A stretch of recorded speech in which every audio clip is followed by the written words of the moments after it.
I would always watch my dad work with the cars, and like he was a mechanic, he would constantly work in the engine. My grandpa, he was a carpenter, so I always watched him work with the hands and work with tools. And when I came here to the academy, I saw the similar vibe. I would always watch my dad work with the cars, and like he was a mechanic, he would constantly work in the engine. My sister My actually did a grandpa, lot he of was circuits, and I wanted to do it myself, but I didn't really have an outlet to. I've learned to work with others in cooperative environments. I've also learned to problem solve on my own when cooperative options are not available. Further expanded my knowledge on aerospace principles, and I plan on expanding it further as I complete my senior year at the academy. In my course, I learned how to make circuits, what parts of circuits there are, what they do, how much ohms I need, how much resistors I need, the basics of circuitry. In manufacturing and prototyping, we're just currently learning how to use composites, how to create molds, how to do code layups, how to read safety data sheets, and apply techniques they already use in the field that we want to get into. The environment overall is wonderful. Everyone is friendly and everyone is cooperative to my needs. School is great. The teachers constantly push you to do better. The counselors here help you achieve your academic goals. For my career choice, they will see what's the best way I can learn the things that I want to learn. My teachers in school support me by giving me free access to different types of circuits and different components that we can take home and develop our skills with ourselves. We learned everything that they were going to do over there at the actual job that we want to get into. The techniques they're using at Northrop is the same techniques we're learning here. Our teachers are certified, so they could help us learn how to do it. I believe the CTE course prepares me for college and later life by showing me the basics of the most important parts of circuitry and technology.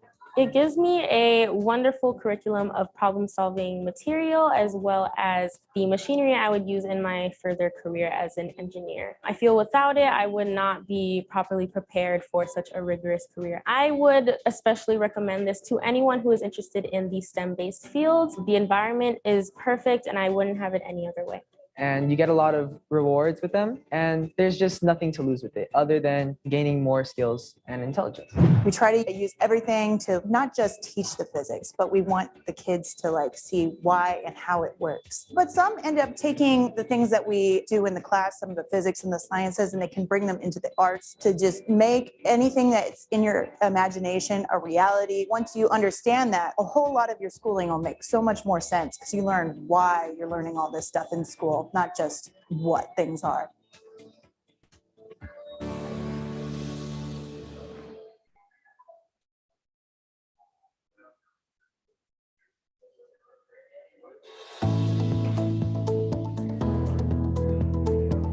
We learn about different body parts and different diseases in the body. In terms of muscles, organs, and so forth. I've always wanted to be some type of medical. I used to want to be so of course when I seen this, I had to jump on it. Ever since I joined the CTE course, I just decided to stay in it, and so in hopes of getting a stall and in hopes of applying such methods into my later life. That way I can prevent such issues from happening, such as cancer or genetic deformities and so forth. At my CTE courses, it's not always about academic learning. I learn more how to be confident. I learn different ways to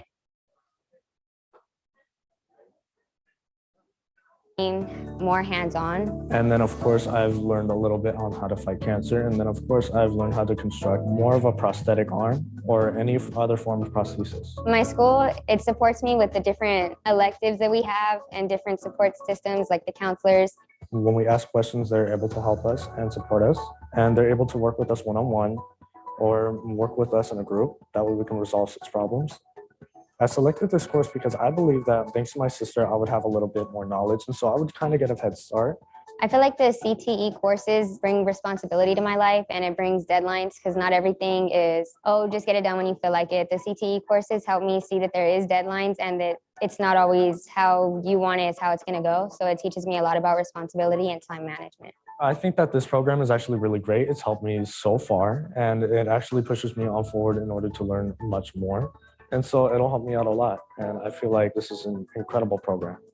Our students are cohorted And the same students that are in our biomed classes are also in our English classes, and they move together throughout their academic courses along with the CTE courses. I think that our CTE programs are just amazing and provide our students with the opportunity to learn hands-on skills and work-based learning skills within a high school setting. And I think it's really a great opportunity for them to learn what it would be like in a real-world situation outside of just a high school classroom.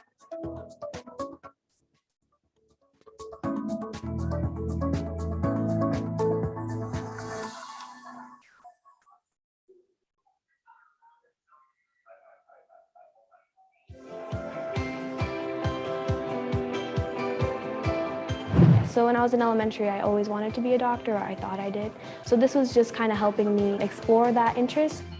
I remember I never wanted to be a doctor because my mom pushed it on me, and then all of a sudden, that's all I can think about now. This course entails a lot about the human body and different disorders and diseases that we may come to in the field, as well as traumatic injuries that we may experience while working in emergency medicine. We learn a lot about medicine. We learn a lot about what we'd have to do if we were a paramedic and like the whole rigor of it all of the job. The workload really does give us an opportunity to learn a lot about our independence, our work ethic, and the material that it's giving us really does prepare us for our future occupation. We're preparing to be EMTs in the line of work. For public service leadership, we're working with our members or working with our peers to be team leaders and whatnot. Selected these courses because I've been really interested in medicine. I just wanted to see if I was like made for it or if I wanted to get through with the challenge. I personally want to go to medical school. This course was kind of like a stepping stone for something that I wanted to do in the future. One of the biggest influences that I've had is my teacher for sports medicine. He's taken a lot of time out of his days to help us study for EMT and for his own classes. And Mr. Cohn obviously works with us every single day to be good EMTs. The teachers I've met and the teachers that I've had have been really good at guiding me through high school and like helping me stay on the right path. And they really allow us to work together, work one-on-one with us and understand the material and not just give it out to us and expect us to learn it all. They understand that this course is hard and they work very hard to allow us to really retain the knowledge. I learned a lot about myself and my work ethic and how if I'm really passionate about something that I'm going to get through it, I'm going to persevere and I'm going to study. So I won this in a EMT competition for Skills USA. My partner and I, Sammy, got gold place because we were the most competent. It was a really fun experience and it was a long time coming. People who are looking to go into a CTE program and specifically one that has to deal with EMT, you're going to have to work hard, study, but it's all going to be worth it anyway. I really recommend this class to a lot of people. I know it can be kind of scary hearing past students say how the blocks are really hard and the final test is really hard, but you just get a really great experience. I actually am a paramedic. I have worked in industry since I was 18 years old. In the students that take this course, I would say we see a lot of initiative. Our students are driven, they have passion towards pursuing a career in EMS, and overall, they just have a lot of drive and excitement. If you are interested in pursuing a career in emergency medicine, if you are interested in being a police officer or a firefighter, really come look at our academy because we offer a little bit for everybody and we can really help get you through the door of those careers.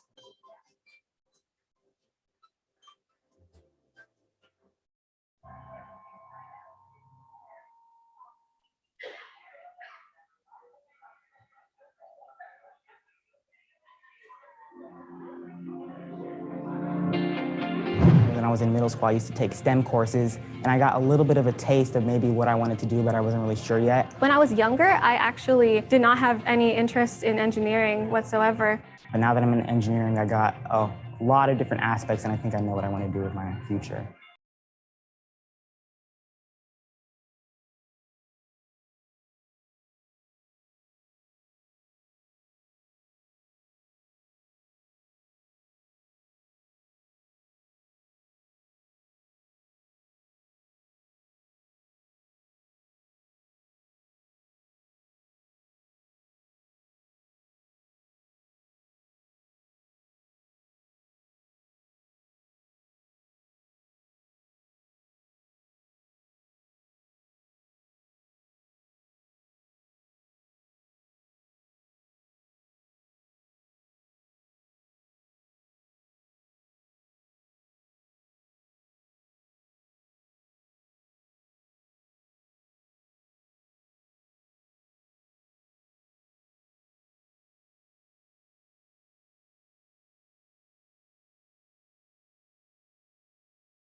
and apply it to create logos, flyers, posters, using all of our skills in an advanced way through Adobe Illustrator, Adobe Premiere, and other Adobe products.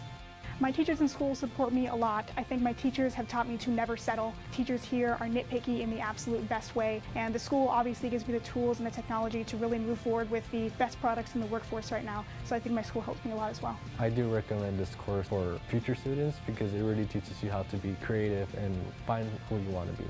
Kids feel like this is their home, but they are cohorted well, so they feel that our program is a family because they know if they fail the first time, they're going to be supported in their future successes. We work together as a team, both as teachers and students, to make sure that each student is successful in whatever their future endeavors are. We want to make sure that every student has the opportunity to do college and career.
I'm trying to figure out the balance between sounding friendly, welcoming, but at the same time also sounding professional, concise. But lately sending emails has been a little bit easier thanks to the help of Grammarly, who is also the sponsor of this video. So if you don't know what Grammarly is, it is the go-to writing tool that will help students succeed, improve their grades, and also feel more confident in their writing. And it'll help to improve your grades and prepare for midterms by providing comprehensive suggestions to help strengthen your writing, which would definitely be helpful during a busy and chaotic season. So Grammarly conveniently has a free version that you can use. It contains grammar, spelling, and punctuation suggestions. But wait, there's more, because if you upgrade to Grammarly Premium, you will also have access to their advanced features, which will help you. Well, today we had an insight on how the partnership with Little Rock High School and LACO and county agencies were partnering together for the community school initiative. So we saw a lot of the great work. We also saw our students and how it's impacting them. We got to see some of the feedback they provided us. We got to see just the good works that Little Rock High School is engaging in through the partnership with the Community School Initiative and LA County. And what we really need to do is look at different ways to help those families get here. So it's important to have community partnerships anywhere, but Little Rock is such a unique community. Geographically, there is no city center. There's no hub other than Little Rock High School. And so being able to provide a single center for parents, students to come in and access resources, it's invaluable to this community. So today we were coming together just to highlight a lot of the work that's happening within community schools, like our biomedical field, our JROTC, our art department. So a lot of those things kind of bridge back into what I do, because we do collaborate with a lot of projects, a lot of people that were here today. So one of our new programs is the esports. So it's a CIF sports. We noticed that our students really had an interest for it. And so what we wanted to do is provide that opportunity for them to engage in it. And we're tying that into other curricular activities here on campus. We're connecting it to our coding, to Scratch, to our robotics, and our drone programs as well. We also had opportunity to see our library. So we remodeled that space because we started again seeing that a lot of those books were getting checked out, because we started noticing that a lot of those resources students were accessing online. So we needed to change that space where they can collaborate, where they can work and access knowledge. The big thing, of course, is we're providing a safe place for them to come during snack lunch, during a class period if they need to take a test, or after school, before school. My favorite aspect of the tour today really were the academic pathways. I love the agriculture. I love the esports, the Parent Resource Center. I love that they have a food pantry, they have a clothes pantry for the students. I love the way their academic pathways really support student interest. Really, this student-centered school is all about outreach for the kiddos. LACO has a great mission to where we are able to provide support for families and students. In particular, Community Schools Initiative came from the vision of our wonderful Dr. Eduardo. She is a past social worker, and so she really understands that it's important to support our families. And we wanted to really look into the district to see what schools were really in need of support, and in particular, it was Little Rock High School. I believe it's important to have partnerships with the Boys and Girls Club and with any entity, just because we can pull from different professionals in their respected field, as opposed to trying to become a professional in that field on your own. So my program is mental health services, and we are providing mental health services to youth who can't receive services at another agency here in the Antelope Valley. So the LA Regional Food Bank's mission is to fight hunger in the LA community. With LACO and Little Rock, we are concentrating on more rural families to be able to provide resources to food insecure families. At the start of the pandemic, we started our food distributions. I've never seen anything like that. We see stacks of, boxes of meat, boxes of shelf-stable food, even gallons of milk. And so to be out there with community members handing out these food boxes to the family and seeing the look on their face, you could actually just tell the hardships that they might be going through. And some of them we were able to talk to them one-on-one and get to hear their stories and know that there is a need out here. And so I think anything that comes back to supporting our youth, supporting our students, supporting their families, always kind of warms my heart, because this is what I want to do. I want to make a positive difference, and I know education is a key to a healthy and productive life.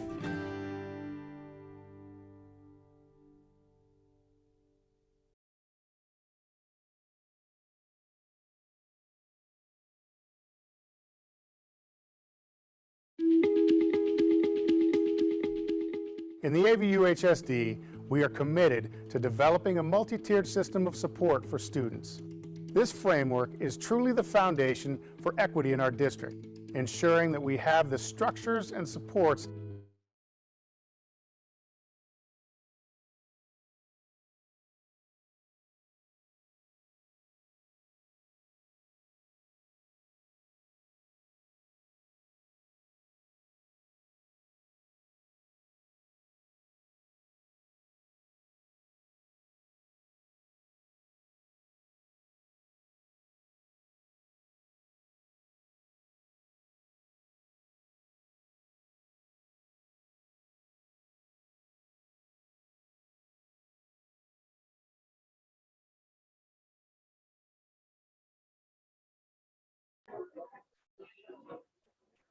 Check 1, 2.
Good afternoon. I would like to start the meeting just by saying that I have permission from Ms. Nguyen to tell you this, but that she is in the hospital with pneumonia. So she's very, very sorry not to be here today, but she asked me to tell you hello, and she was sorry that she could not be here. Congratulations to our new board members. Nice to have you aboard. With that said, we'll start right in. I run this until after the election of officers, until we take our break as vice president. So bear with me. The December 9th, 2022 regular reorganizational meeting is being recorded. Anyone wishing to observe the meeting may do so via Antelope Valley Union High School District's YouTube channel. Individuals may take pictures or record meetings provided that the individual's conduct does not constitute a disruption, including obstructing the view of others. Those wishing to address items on the agenda and matters that are not on the agenda, but within the jurisdiction of our board, shall do so in person, complete a speaker form, and give it to the designee before the public comments portions of the meeting.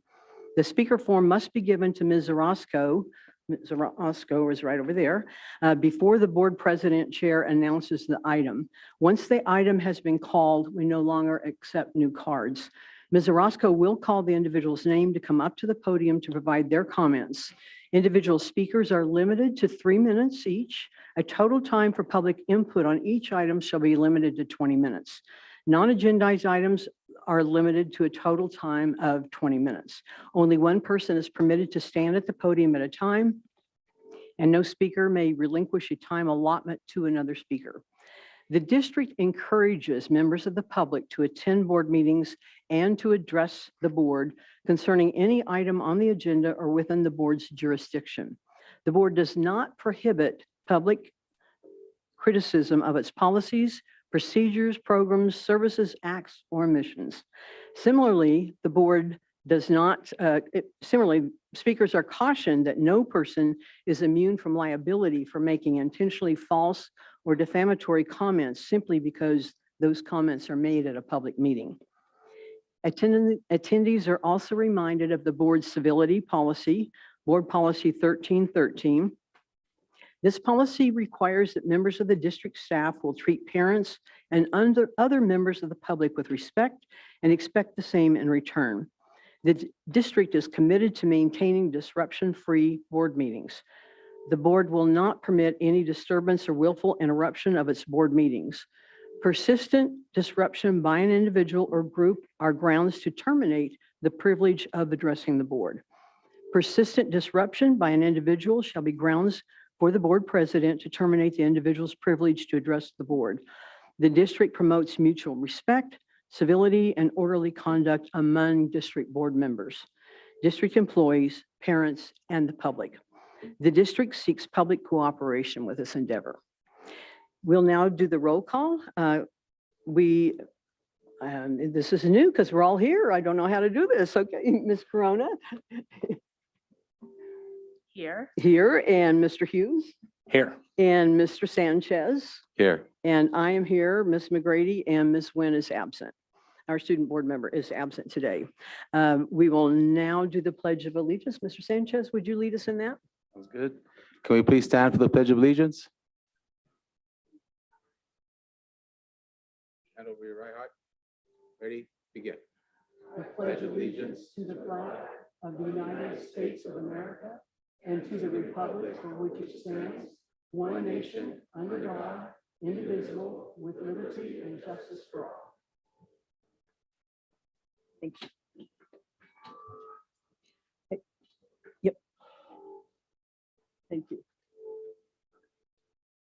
I was just going to mention that. Thank you. Thank you very much. Okay, we are on item 3. As required by Education Code, board officers are to be elected annually. At this time, nominations and election of officers are in order. The Board of Trustees is asked to nominate and elect the president for the Board of Trustees. Do we have any nominations? Nominate Charles Hughes for president of the board. Thank you. Charles Hughes has been nominated as president. Any other nominations? Second that. Yep. Oh, okay, I'm sorry. So may I have a motion? Motion. And a second? Motion. A second, okay. Any discussion?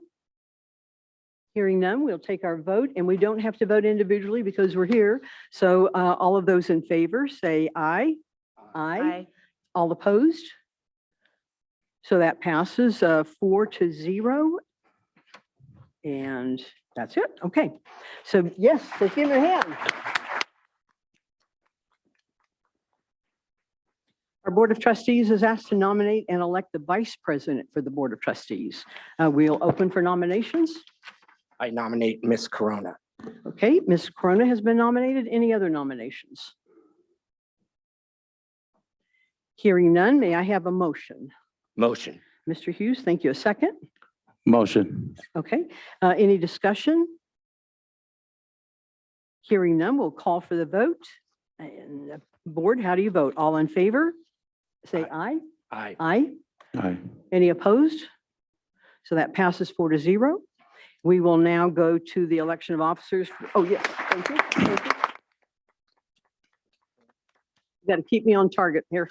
The Board of Trustees is asked to nominate and elect the clerk for the Board of Trustees. We'll open for nominations. Motion to nominate Mr. Miguel Sanchez, clerk. Okay. Any other nominations? Hearing none, I'll ask for a motion. So moved. A second? Second. Thank you. Any discussion? Hearing none, we'll ask for your vote. All those in favor say aye. Aye. Aye. Aye. Any opposed? So that passes 4-0.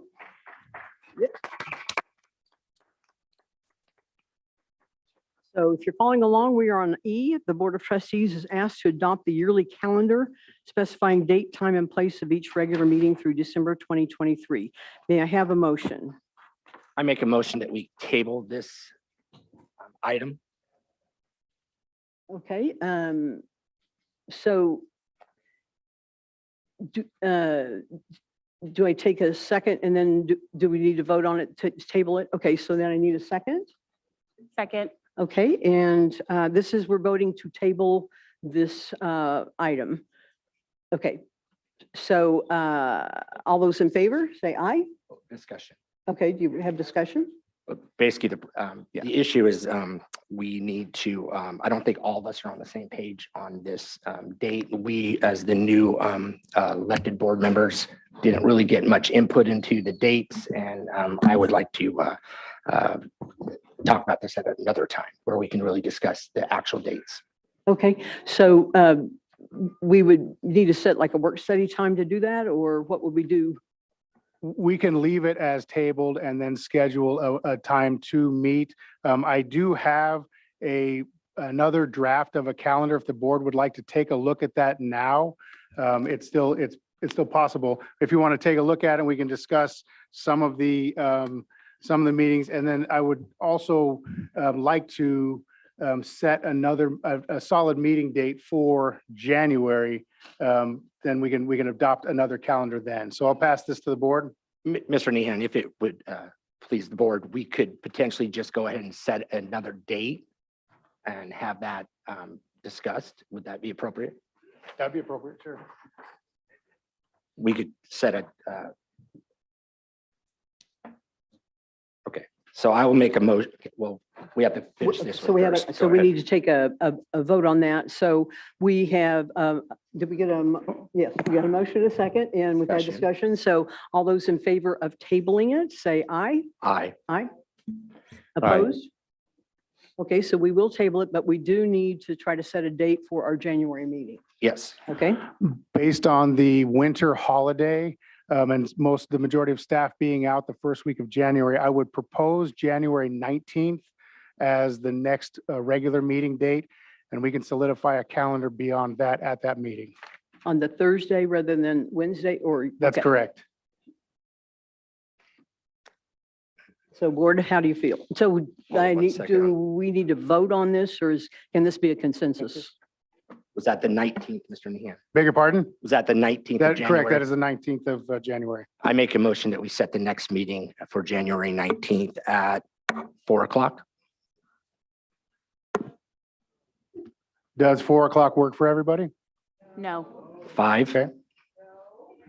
It's Would that be 5 closed, 6 public? Four would be closed, 5 would be the meeting? No, No. I would go? like to discuss 5 and 6.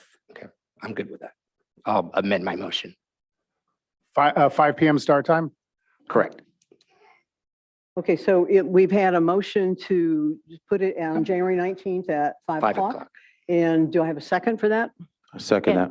Okay, discussion? Works. Okay, all those in favor say aye. Aye. Aye. Opposed? Okay, so our January meeting will be Thursday, January 19th at 4 o'clock. 5 p.m. Yeah, sorry. Yes, Correct. Correct. sorry. Yeah. Okay, so then we move on to our next item is F, appoint the secretary. The board appoints the superintendent as secretary to the Board of Trustees. May I have a motion? So moved. Okay, second? Second. Thank you. We had a motion and a second. Do we have any discussion? Okay, hearing none. All those in favor say aye. Aye. Aye. Aye. Opposed? Okay, the item passes 4-0. Now we are at the representatives for a variety of different organizations.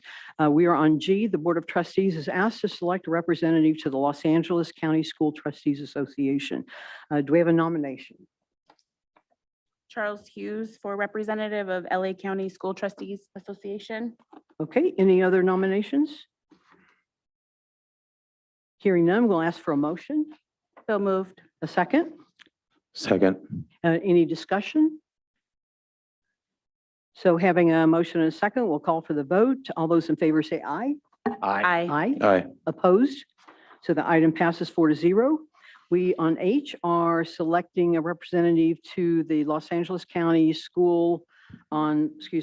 Los Angeles County Committee on School District Organization. Nominations? Charles Hughes for representative of LA County Committee on School District Org. Okay, any other nominations? May I have a motion? So moved. Second? Second. Okay, we have a motion and a second. All those in favor say aye. Aye. Aye. Opposed? Okay, the item passes 4-0, and then we are on I. The Board of Trustees is asked to select a representative to the Antelope Valley School Board Association. We need a nomination. Charles Hughes to represent AV School Boards Association. Okay, any other nominations? May I have a motion? So moved. Okay, and a second? Second. Thank you. Any discussion? So board, how do you vote? All those in favor say aye. Aye. Aye. Opposed? The item passes 4-0.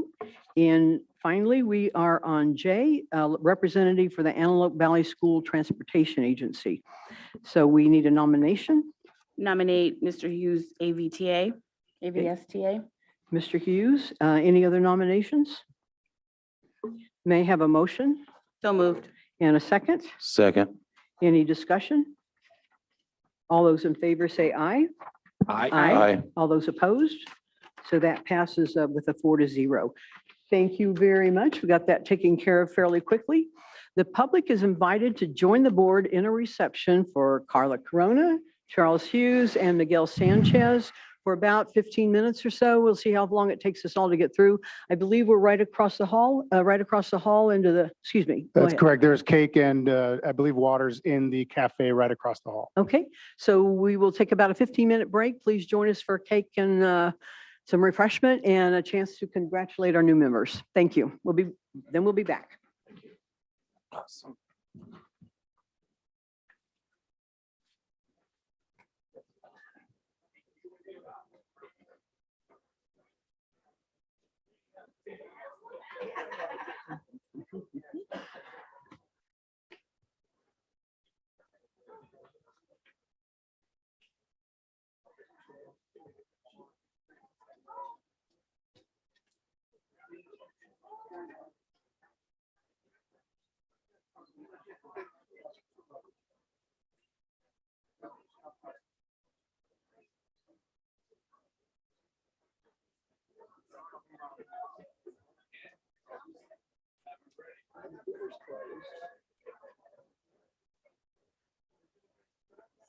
The door's closed across the hall. I don't know if it's, I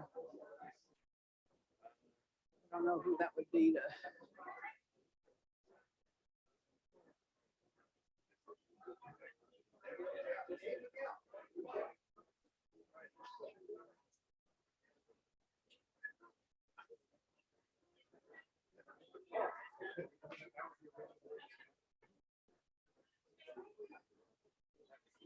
I don't know. I'm just trying to look around. Going, I don't know who to say. See Bob Davis is here. What's that? See Bob Davis is I here. did not see him. Right there by the window. He's with his back Oh, to I you. see his back of his head. Yeah, I do. he's sitting back there. Oh, lovely.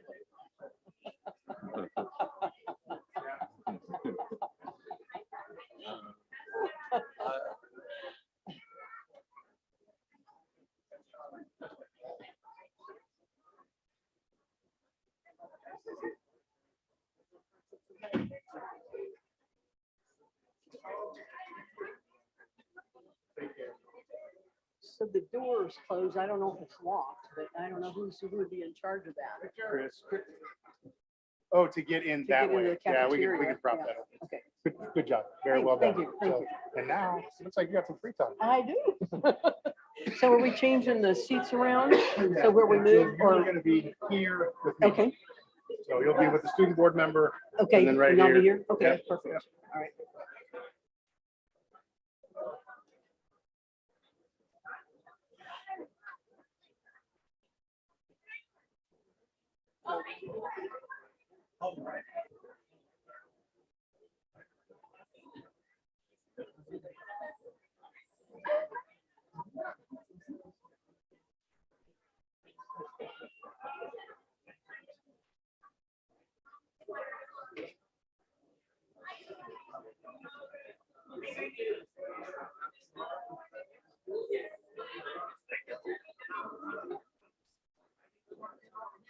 Here.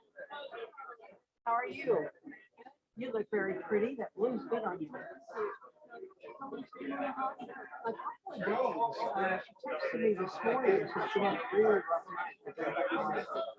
Taking medicines at the same time. Just before I came over, she leaned over and she continues to do better. Tomorrow or the next day.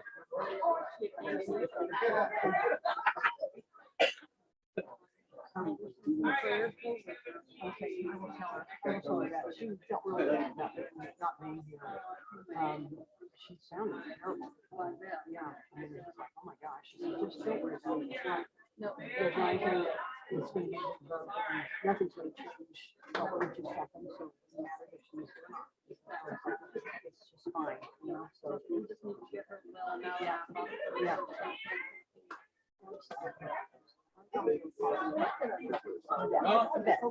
it looks like the door's locked. That means open that up. Get into the Karen, how you doing? Doing okay? Good to see you here today.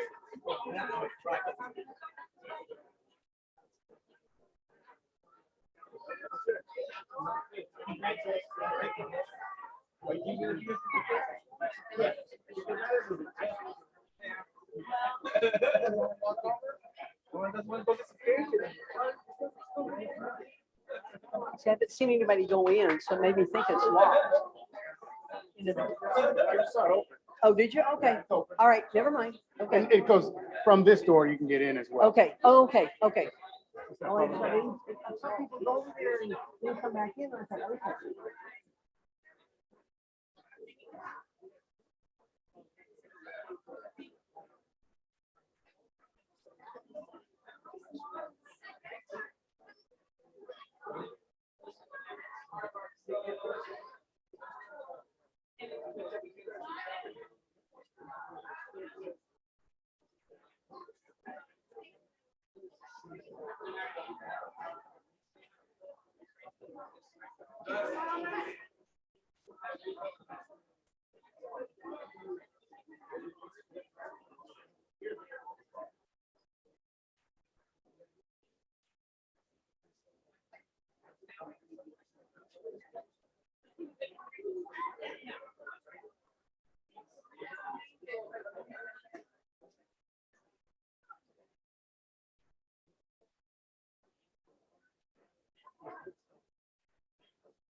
Yep, so Greg said I'm here now.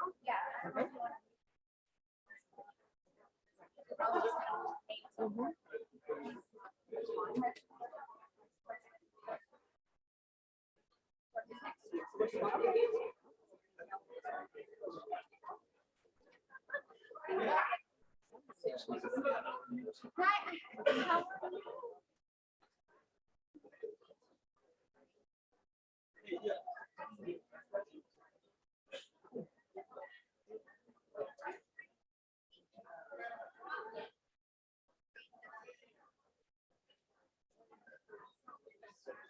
Hi, how are you?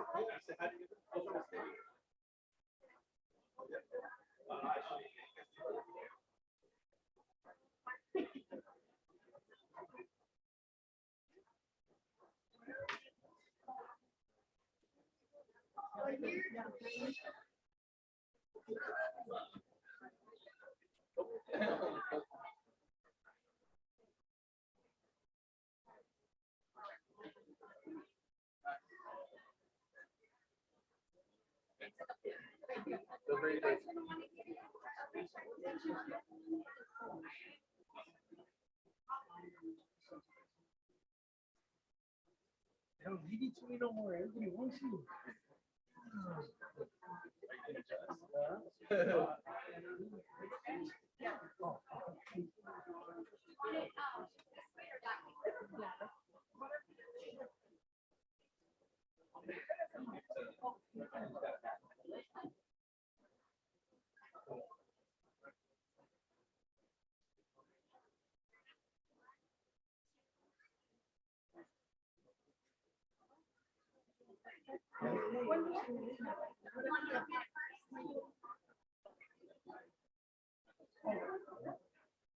We'll get one later. All right, yeah. Oh, that's cool. After the meeting.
Yeah.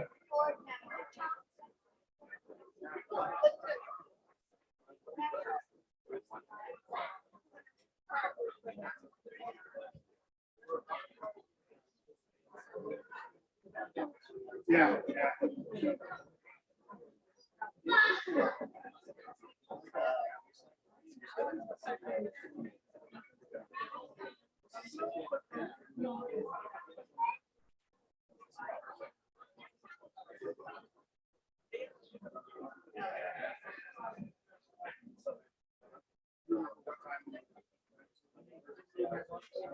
I did know.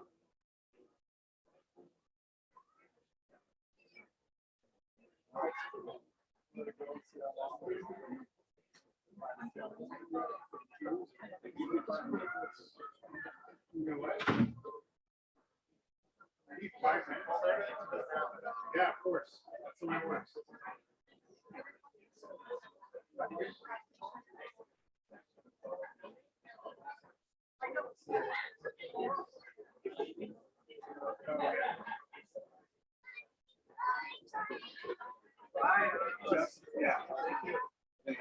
at least that's our thing to say.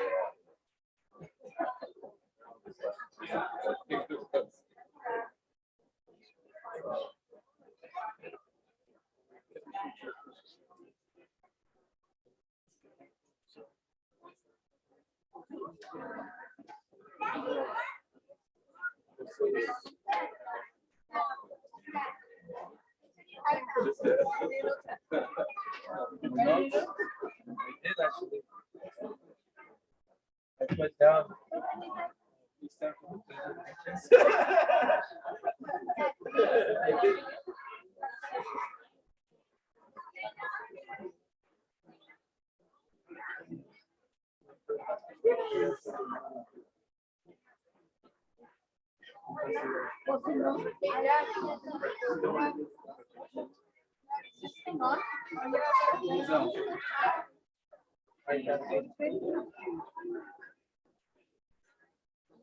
Saw it.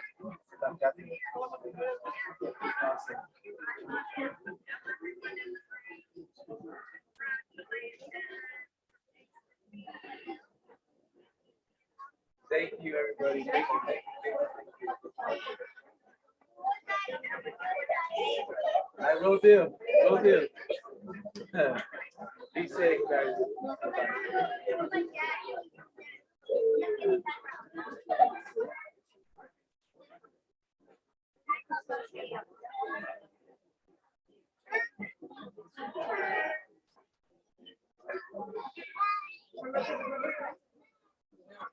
Yeah.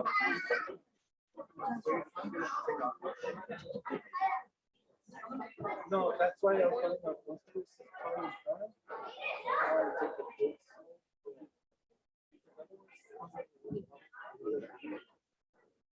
Like it's fun.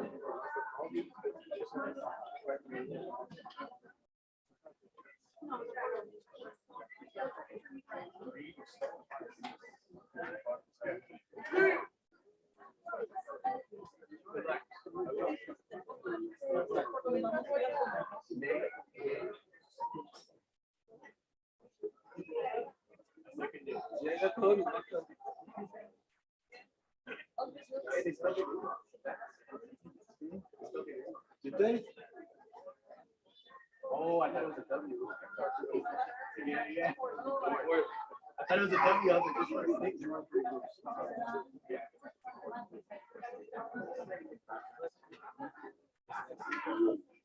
You mix up things. Sometimes it says Corona, but you read like Coloma.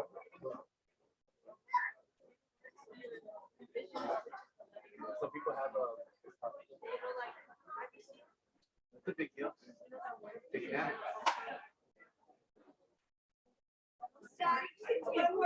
Yeah, go ahead. That's fine. Oh, that's yeah.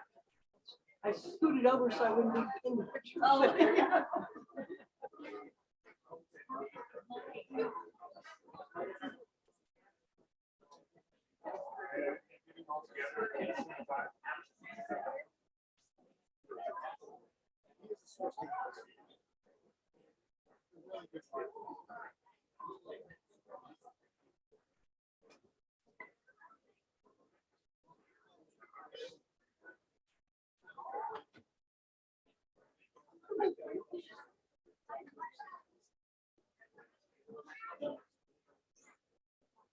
One last picture.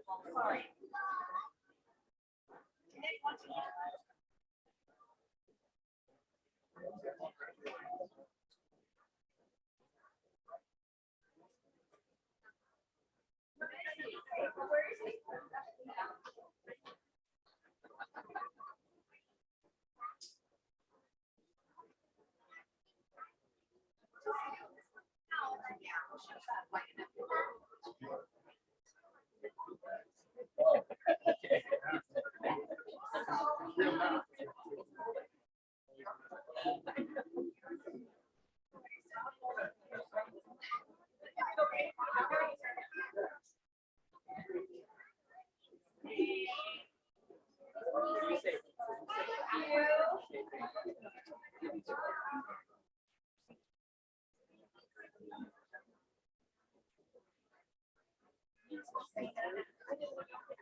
Great to see you.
See, when you win, now all of a sudden you got responsibilities. There we go. This one or this one? Yeah, they're phenomenal, phenomenal. That's Miguel. They're already done. So you're here. Okay. This is now the president's seat. And do I got Miguel and Carla? We got Miguel and Carla. Perfect. Awesome. That's great. I'm sure you saw it at the back of the script. It's not going to be an issue at this meeting, but there's steps if someone becomes disorderly or comments. I'll look those through. You look over that. Thank you very much. That's been all the way around. Well, I didn't say chair. I thought maybe you were saying that. That's fine. If you can't, instead of Mr. Hughes know, you can call the pause. I'll move that speaker up. Okay. She sometimes has a hard time hearing. That's why we put that little speaker up here. Okay. And I turned it off right now since you're sitting there. Perfect. But if she can't hear, she can let you know. Outstanding. Thank you. I don't want to hear anything.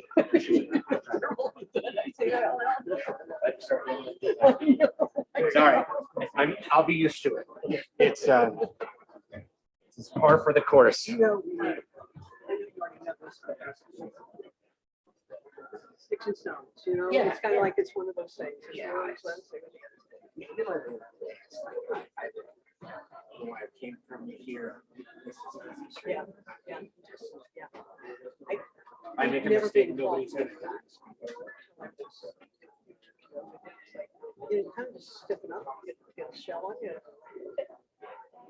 You're a career in law enforcement, you just sit there and you see on TV where those cops are just quote my son and what they go through. It's just courageous. I mean, we actually we can do things in the prison system you can't just do on the streets. But on the streets, I just tell myself, how you your son, I just commend you. And I'm sure what we see on TV is sort Oh. of the life that they do. It's It just breaks my heart. It's truly terrible. They're putting their lives at risk every day, and then they're treated so terribly. And they make these decisions in a split second. I never had a shot. Shoot up. Tell you, I was just like, watch cops shoot people. No, these cops are rude. Yeah, if they ever make a mistake. Absolutely. Yep.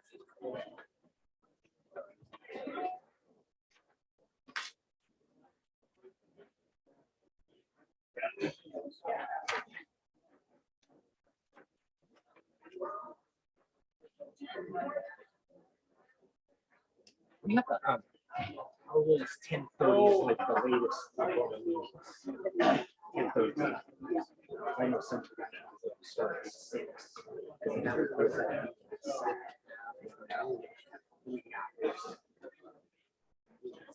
Some kind of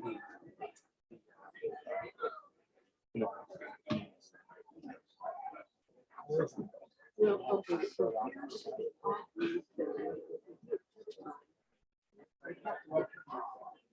we do it. And that's why every once in a while,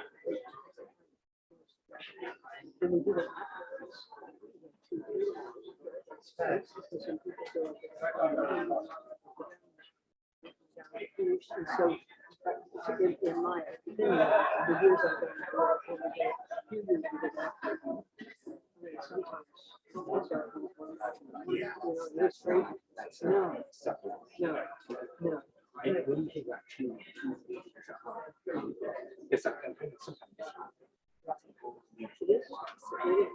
Would it be better if we put 2 meetings in?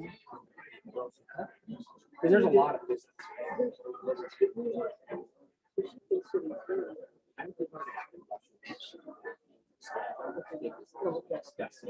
Yeah, I think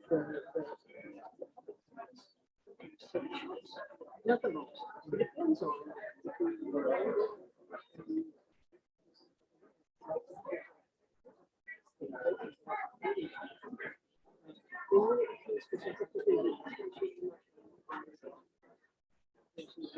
I know Carla, she's books. I mean, I myself, yes, no, we're all tired. No, but we weren't making a comment. Well, with your knowledge and yes, we may propose something like that. We already tried that. That didn't quite work. So, yes. Yeah. Okay.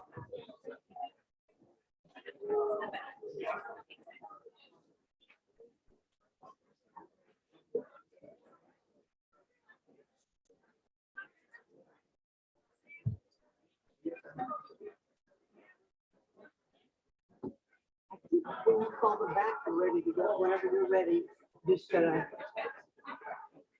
call them. I'll just kind of watch because I kind of like see what Carla is.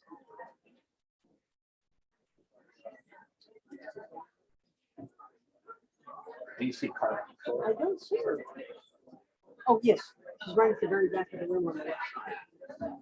Top of the room. She's right behind. There's a lady in a khaki jacket. She's right behind her, leaning over. Oh, I see. That's Miguel. Yeah. Can you get Carla? Miguel.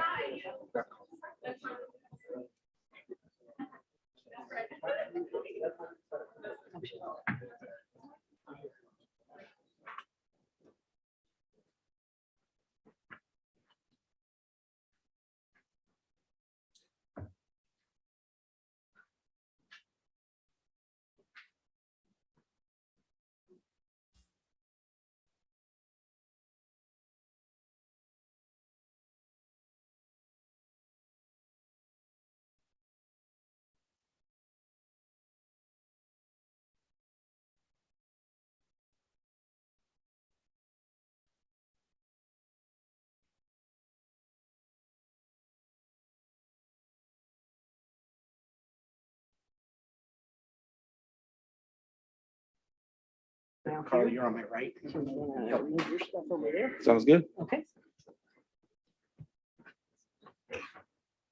Yeah, that's all you're doing. No. Not that it's.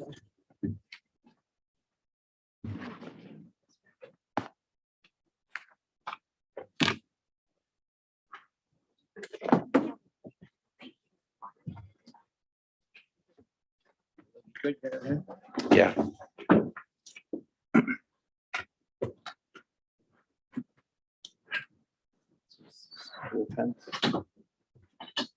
Please, thank you.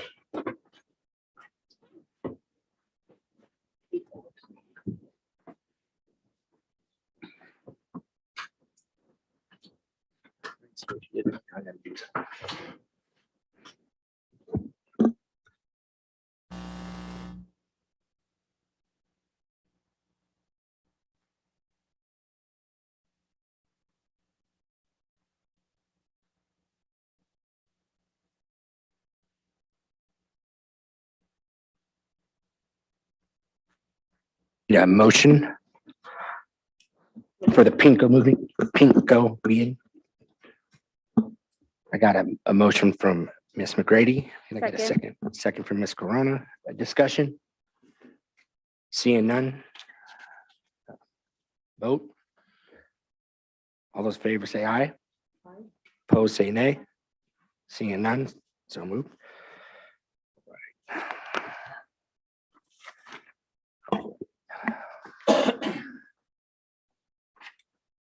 Greg, you're taking all the votes and all that, correct? That's correct. I tally the votes. Thank you, sir. All right. Public comments from the floor on PINCO items. Are there any comments from the public on PINCO items? We don't have any comments on PINCO. Thank you. Moving to item C, PINCO first interim financial report. It is recommended that the Board of Trustees review the first interim report and certify the financial conditions of PINCO as positive. Can I have a motion? Second. Any discussion? Seeing none, so move.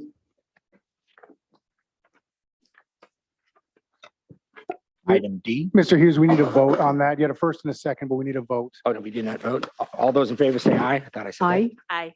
Opposed, say nay. Seeing none, so moved.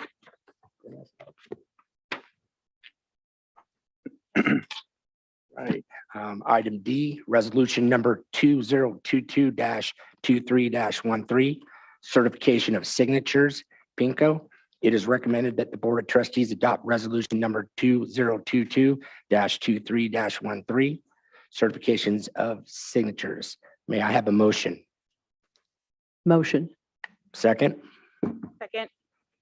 discussion? Seeing none, vote. All those in favor say aye. Aye. Aye. Aye. Opposed, say nay. Seeing none, so moved. Item E, purchase order schedule, PINCO. It is recommended that the Board of Trustees approve and authorize the purchase outlined on the attached schedule. May I have a motion? So moved. Second. Discussion? Seeing none, vote. All those in favor say aye. Aye. Aye. Aye. Aye. Pose? Say nay. Seeing none, so moved. Okay, reconvene regular meeting. I don't need a vote on that, Mr. Nehan. No, there's no vote. It's just calling each individual to speak. Thank you. Recognition of reports, public comments. Item A, Antelope Valley School Transportation, AVSTA report update from Mr. Hawkins. Nothing to report at this time. Their board meeting will be next Wednesday at 8 a.m. at AVSTA. Thank you very much, Mr. Hawkins. C, Ms. Karen White. Oh, I'm sorry, B from AVTA, Michael Milling, sorry. Just trying to hurry up. Sir, the floor is yours. Thank you, sir. Good afternoon, board members. AVTA would like to congratulate and welcome the 3 new members of this district's Board of Trustees. The political process is over. Now the time for relationship building begins. It is the goal of all of us to do what is best for the roughly 20,000 students that we serve. AVTA is open to new ideas. The direction in which this governing body decides to take the district must have the best interest of students and its employees at its core. Before any decision is made, I urge the 5 of you to ask yourselves 3 simple questions. Is it good for students? Is it good for your employees? And can we afford it? If the answer to these 3 questions is yes, then this board will have the full support of AVTA. Should any of you ever feel the need to get a hold of me, please do not hesitate to reach out to me anytime. I will be reaching out to each of you with my contact information in the next few days. AVTA wishes all of you and your family a happy and restful holiday season. We look forward to working with you in the new year. Thank you, Mr. Milling. C, Ms. Karen White.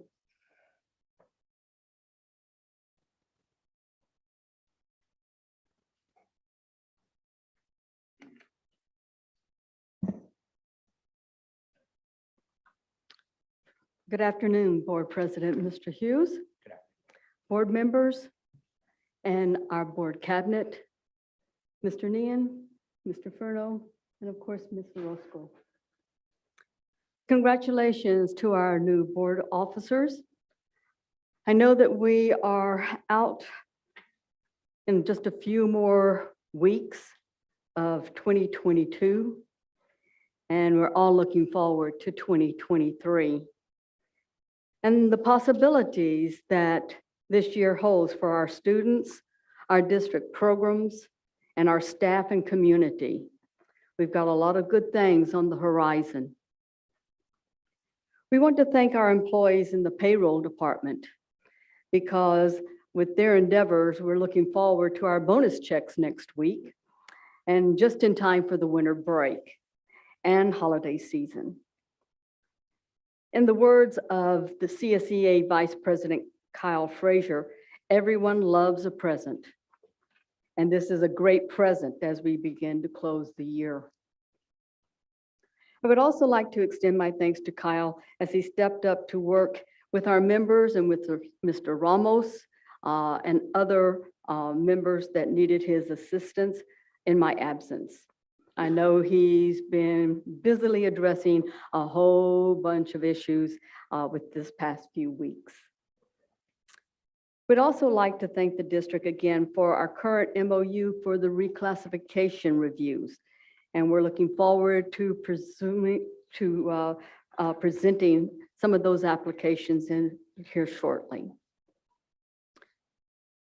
We've had another challenging year in 2022, and we look forward to 2023 as we grow and move to the possibilities to improve and provide more services to our students, their families, and our members.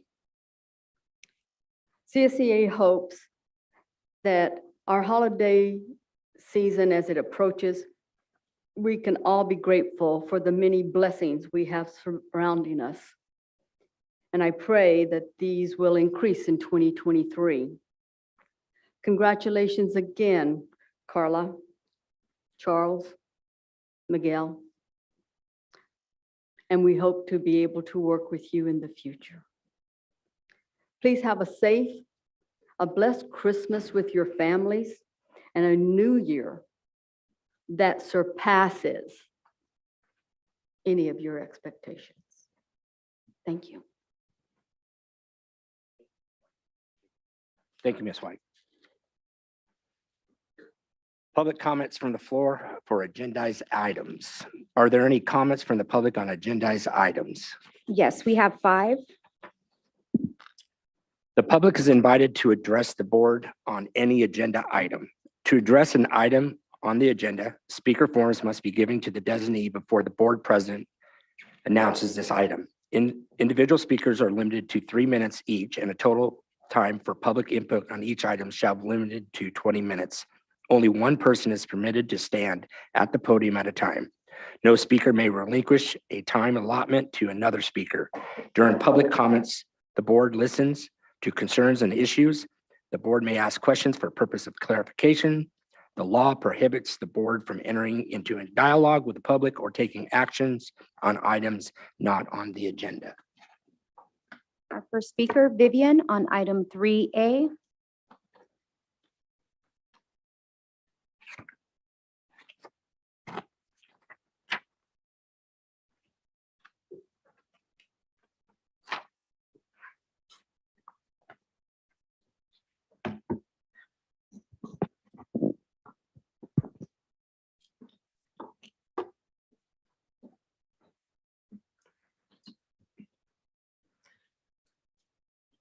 Good afternoon. Excuse my voice. Good afternoon, Ms. Orozco, Ms. Ramos, and these newly board members. I'm very proud to see your faces, and Mr. Nehan.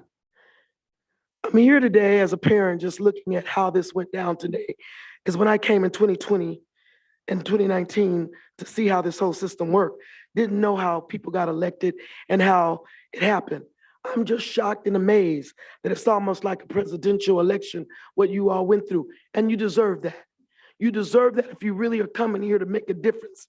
Because as you already know, we have 2 that should come out this board instantly. The 2 is this one here, Grady and Perrell. I pray and hope that you will not allow yourselves to get convinced to do what they've done to this district and many on the board panels here and our former superintendent and things that's going on, because just the way you loved on your children, hugging them and taking pictures and looking at the audience and stuff, it's amazing. Your parents and you got children. So I'm gonna plead to you and believe in my heart. There's gonna be some changes coming to Antelope Valley because of you all. I hope and pray just the same way Dr. Ruffin tried to handle it on her own and got all type of backlash from this so-called AVTA and all the rest of this stuff and this whole district and Vieira and everything. Please do me a favor and really trust your heart to do what's right for these kids.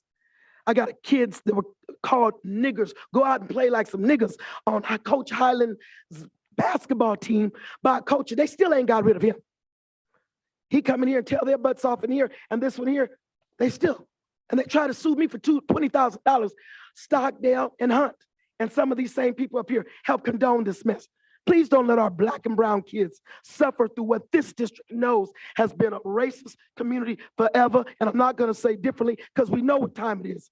Look at the records, see what's going on. Statistics show it ain't just the world. This here town, you know what it's about. If you don't, get yourself educated, because right now, I'm just surprised to see how lovely and beautiful and how loving your kids were when you raise your kid from a baby on, and then you get yourself slapped in the face where some of the kids in our district are going through mental health issues because of this district.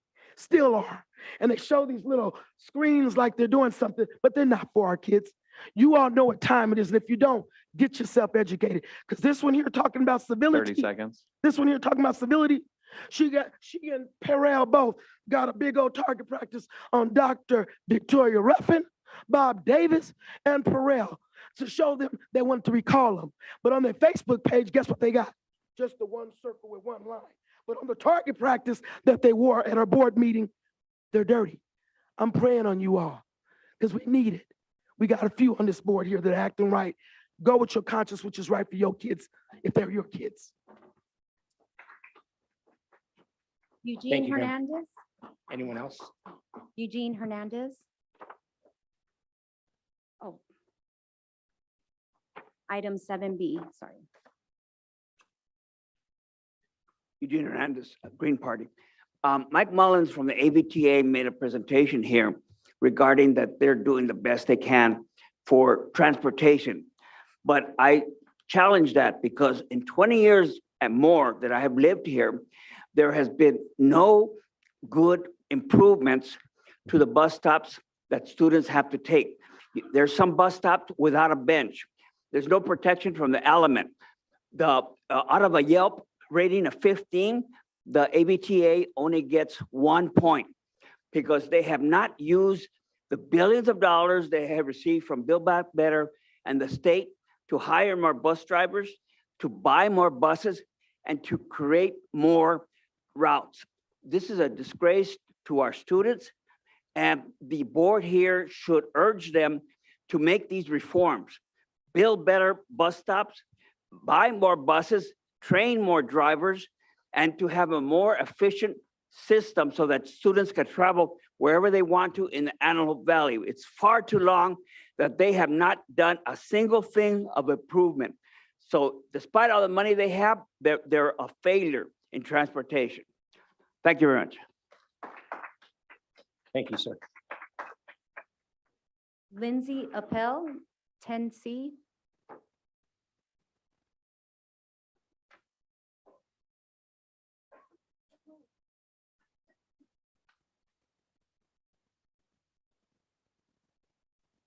Is the timer going to go up on here? Okay, thanks. Good afternoon. My name is Lindsay Pell, and I'm an education rights attorney at Disability Rights California. As this district commemorates its reorganization today, I would like to raise attention to an escalating trend we have been seeing in our work with students and families. The overuse and daily prevalence of surveillance, searches, and seizures by campus security officers in violation of student civil rights and reasonable expectations of privacy. As you may know, the district employs dozens of unsworn campus security officers, enough to staff 12 to 14 at each comprehensive campus. District job postings for security officers describe this position's responsibilities as quote, assisting in the supervision and control of persons in or around campus buildings, facilities, and areas adjacent to the school site, and possessing knowledge of, quote, customs and activities indicative of undesirable youth groups. It comes as no surprise that this emphasis on campus security's, quote, control of undesirable youth groups has led to the distressing trends I and my colleague Chelsea Elena, as well as CTC members who are speaking after me, want to draw your attention to today. Study after study has shown that the addition of campus security officers on school campuses has not made schools safer, but instead increases the criminalization and traumatization of Black students and students with disabilities for minor or disability-related behaviors. Youth are particularly vulnerable to heightened emotional distress when they experience intrusive stops and searches by law enforcement or security, particularly when they are not given mental health support to process these events. To our knowledge, and based on Public Records Act requests in our investigation of the district over the past year, the district has no written policies or procedures governing any aspect of campus security's jobs or day-to-day duties, meaning that there is no consistency across campuses regarding the scope of campus security's authority or when campus security can be called. This means that school security has been given broad discretion to search students, seize their property, remove students from class, question students, and refer them to law enforcement with minimal to no district oversight as to whether these actions comply with the law. Problematic examples of school security's abuses of discretion in the face of deficient oversight are many. Review of multiple student records and conversations with several families shows that security officers frequently target students for random searches of their persons, phones, and belongings as a form of harassment, and without reasonable suspicion, the legal standard for student searches effectuated by any school staff.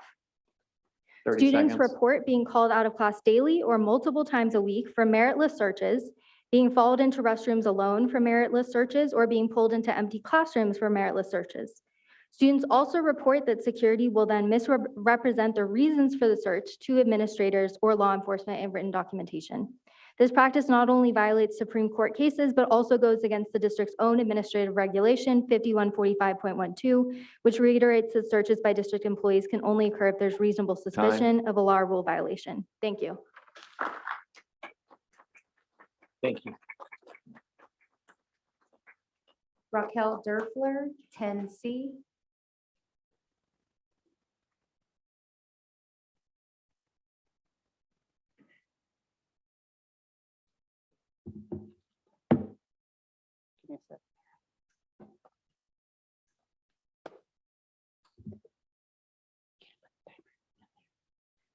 Good afternoon. I'm going to be speaking on agenda item 10C, which is the annual approval of school plans for student achievement. I'm asking in particular that our new trustees pay attention to the information and data that I will be sharing with you, as student achievement was an area all three of you referenced during your campaigns. The school plans report out on suspension rates, so let's focus on that. Over the last 10 years, Black and Latinx students in AVUHSD have been subjected to discipline and school assignment policies that suspend, expel, or assign them to alternative schools at highly disproportionate rates. In the 2018-2019 school year, AVUHSD reported 2,972 suspensions. By comparison, that is over 600 more suspensions that were reported in the same year in all of Los Angeles Unified School District. LAUSD is the largest district in both LA County and California. In fact, AVUHSD suspension rate is over 20 times LAUSD suspension rate and nearly 4 times the rate of the rest of LA County and nearly 2.5 times the rate of the rest of the state. While overall suspensions in AVUHSD are high compared to both the county and state, suspensions of Black students are even higher. So what I'm asking for is the following: that you conduct a root cause analysis to determine the causes of racial disparities in student discipline and develop and implement a corrective action plan that includes revisions to its discipline policies and procedures. I am also asking the board establishes a stakeholder equity committee to inform the district's implementation of that corrective action plan. Thank you. Thank you.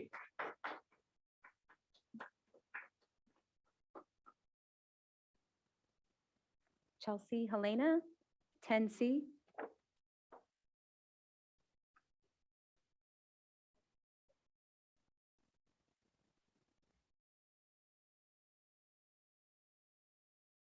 and I'm an education rights attorney at Neighborhood Legal Services of Los Angeles County.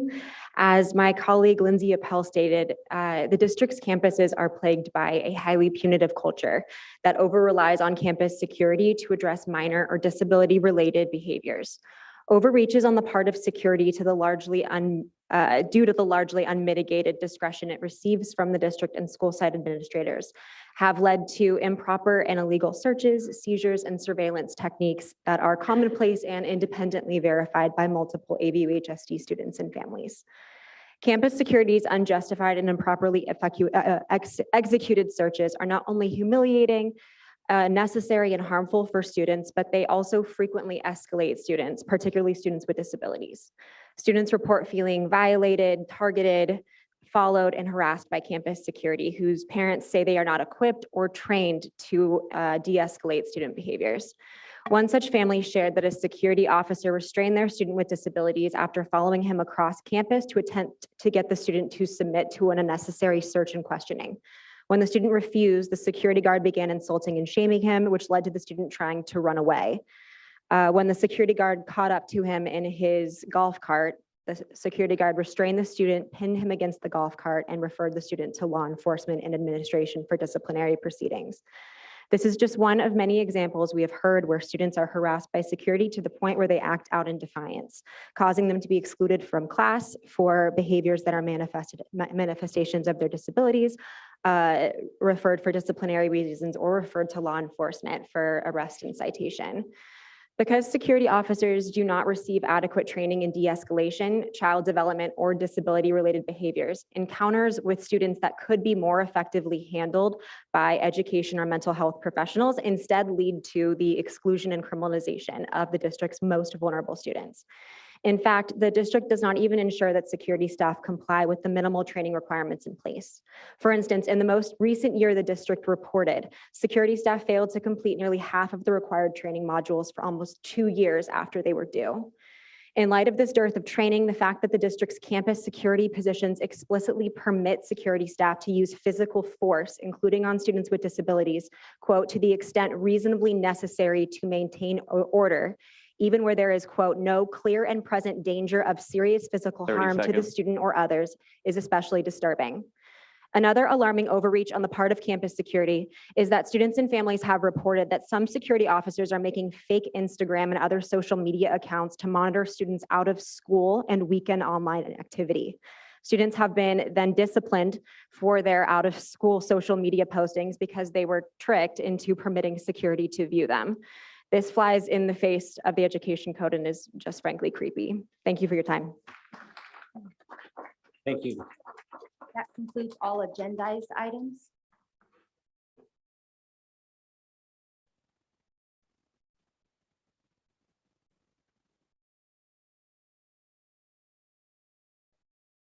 We're on non-agendized items.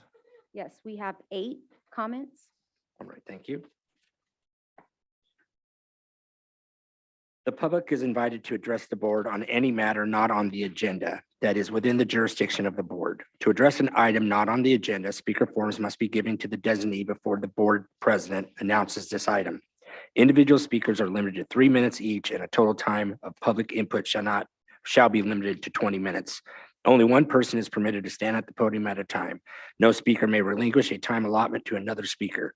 During public comments, the board listens to concerns and issues. The board may ask questions for purpose of clarification. The law prohibits the board from entering into dialogue with the public or taking actions on items not on the agenda.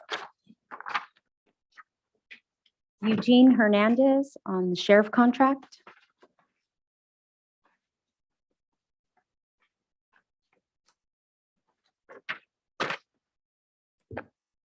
Recently, the AV Press reported the death of a young Latino student at a high school. And my question is, why was this allowed? According to the press, these students have been racing up and down the driveway outside of the school for who knows how long. My question is, where were the teachers? Where were the adults? Did they just close their eyes and put on blinders, seeing this reckless behavior? What are we paying millions of dollars to the sheriff's department? Oh, for sure, the sheriffs will tackle a tiny black girl and beat her to the ground. But where were they to prevent this death? What happened to the security of that school? What happened to the administration of that school? Why was this allowed? So go on for such a long time that a young man has to die before you implement changes. Why can't the administrators of that high school look outside their window, or the teachers, just because school is over, they're put on blinders and realize kids racing up and down the parking lot is not a safe thing to do.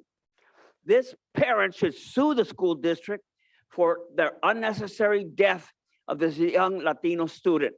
You know, these teachers, administrators, and the sheriffs, like it says here, we should cancel the contract because they're not doing their job.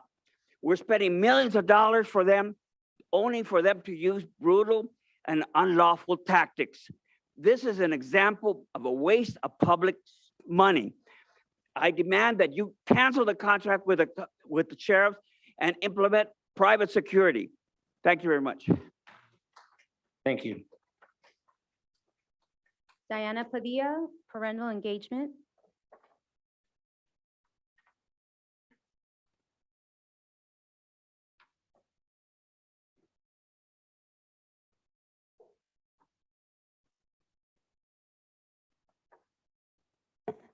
Diana Padilla.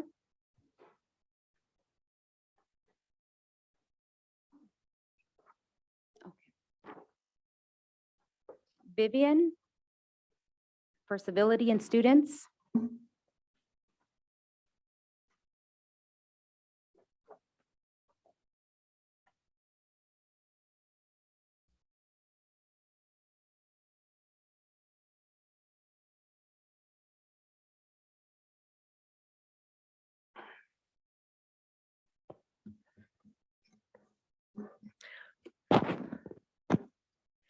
Again, I come prepared. Again, I come unprepared, but prepared because of the stuff that you hear going on. You board members are here new, and you've been hearing things that's been going on for a long time. 1.9 million or more came to the sheriff's department for them to supervise, and our district doesn't even know how to implement things that they need to do to make sure that they're doing right. But like I always say, we got bad ones, we got good ones in every profession, in school districts and wherever else. In any employment, there's good and bad cops. Let me say something to you real quick about a person that passed away in my field. It was a young lady that was killed recently over here in Palmdale, Lancaster, with the person coming into her home. That was a coworker of mine that was killed and done whatever they were done with the homeless person or whoever they're saying. That's a probation officer that worked hard. We have to have degrees to go do what we do. Some of the things that some of these security guards don't have because they don't have your support, because they're not getting the money that many of you are doing the thing that you shouldn't be doing with the money in this district, going in pockets. You all need to undercover all that stuff that's true. Go back and listen to these board meetings. Listen to what Dr. Ruffin said in the NSLA, the people that are here, showing what the statistics are about how brown and black kids are treated in this town. Money is somewhere going every which way but loose, especially with the Antelope Valley Press, Julie Drake, them, and the rest of them that's being alleged, all the stuff that's going on in this district. They know what's going on. But when I listen to hear what people are saying about the consular contract and other things, it makes me think of another employee. I said, DJ Hines called these kids at Highland, get out there and play like some niggas. We had black, white, and Spanish kids on that team. And this district turned a blind eye when they sat down a kid because the brother of the coach, Artley Hines, he was sat down because they didn't clear his background. He's a probation officer like myself, that we work at the same place. I'm saying this to you today to say one thing. I believe from what the news is saying, he might have been, and let's pray for him, the young man that's barricaded that the sheriff just went and got. That's my co-worker. But his brother, DJ Hines, that this here school district didn't want us to take stand and do what they should do to help him to get qualified, but they could qualify someone stupid like James Stockdale and Anthony Hunt. Stand up for him and talk about a doctor roughing like a dog when the facts are known. Talk about Bob Davis. The facts are known. They've done so much in this town, gentlemen and women. You on this board, you know what's going on. If you don't read the press, because it's full of you know what anyway. It's only advantageous to when they want what they want for the people that they feel in their line in their pockets with. So she can't look me in the eye, but trust and believe both of them women, Perel and them, you need to make sure you don't follow the status quo, because she was sitting over there at Vincent's Pizza making sure she brought Sue Strom, who was nothing but a racist. Thank you. Richard Loa, partnership between City of Palmdale and AVUHSD. Good afternoon. It pleases me to say Chairman, Mr. Charles Hughes of the board, Carla Corona, Director, Miguel Sanchez, Director, and of course, Ms. McGrady, and our best wishes to our, I'm sorry, I'm forgetting her name at the moment. Danita Nguyen. I've known her for a long time, but I'm not used to being on this side of But what I'm up here to do is to say congratulations to all of you. And on behalf of the city of Palmdale, that I look forward to working with the district to provide better services wherever it is that we can cooperate together, jurisdictionally or at least as a region, that we're able to do that, excuse me, and help you in your mission to educate our young people, whether they're going to be going into the trades. And Mr. Sanchez, I'm so happy that you're on the board to represent that point of view, or Carla Corona, Charles Hughes, and the rest of you, for those students that will be preparing to go on to college, university, the professions, and so on. It's hugely important for the future of our Antelope Valley that we work together to get this accomplished. So to staff and all of the different jurisdictions that come here before this is an awesome task that you have before you, and I believe that you're up to it. So thank you very much, and congratulations. Tom Moriarty, athletics.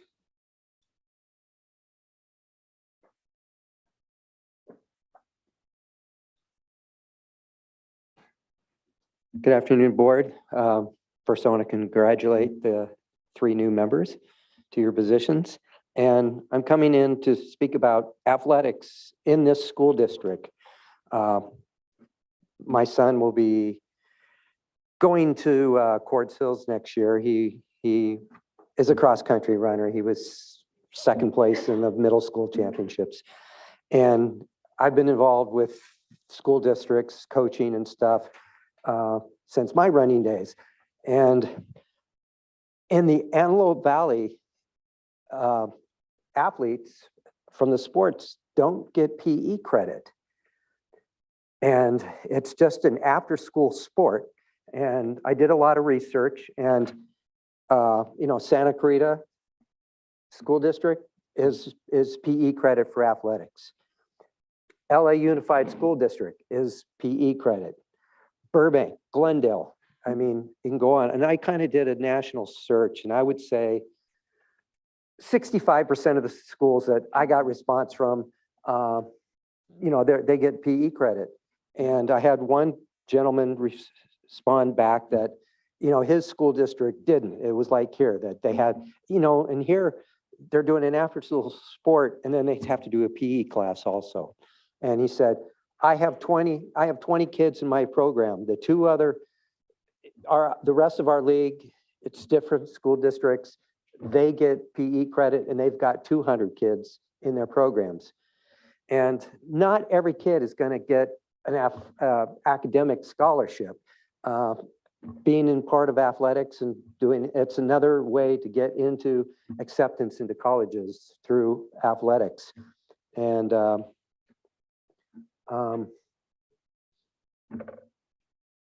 other concern is kind of some of the coaching in the Antelope Valley. I mean, you went through the preseason of the football season. A lot of our schools competed against the Santa Clarita schools and got killed by big numbers. And in cross country, I mean, Santa Clarita out in the valley, you got some of the best programs in the country. And out here, except for Highland and Quartz Hills, they do pretty good. But the rest of the area, they get killed.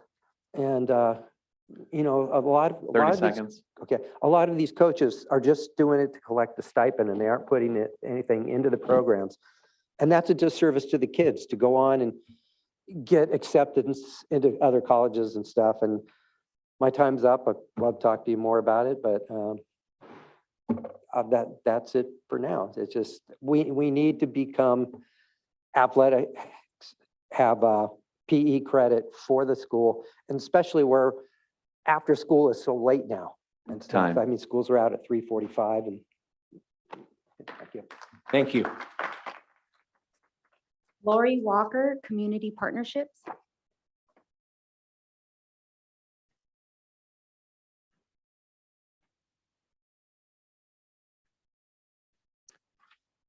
Good evening. Congratulations to the new board members. I want to stress the importance of community partnerships. Just a little history lesson. Before the bus boycotts in Montgomery, there was a lot of work put in, a lot of opportunities to negotiate, to have conversations. That just didn't happen. Moving forward, especially with new people who take the baton and who continue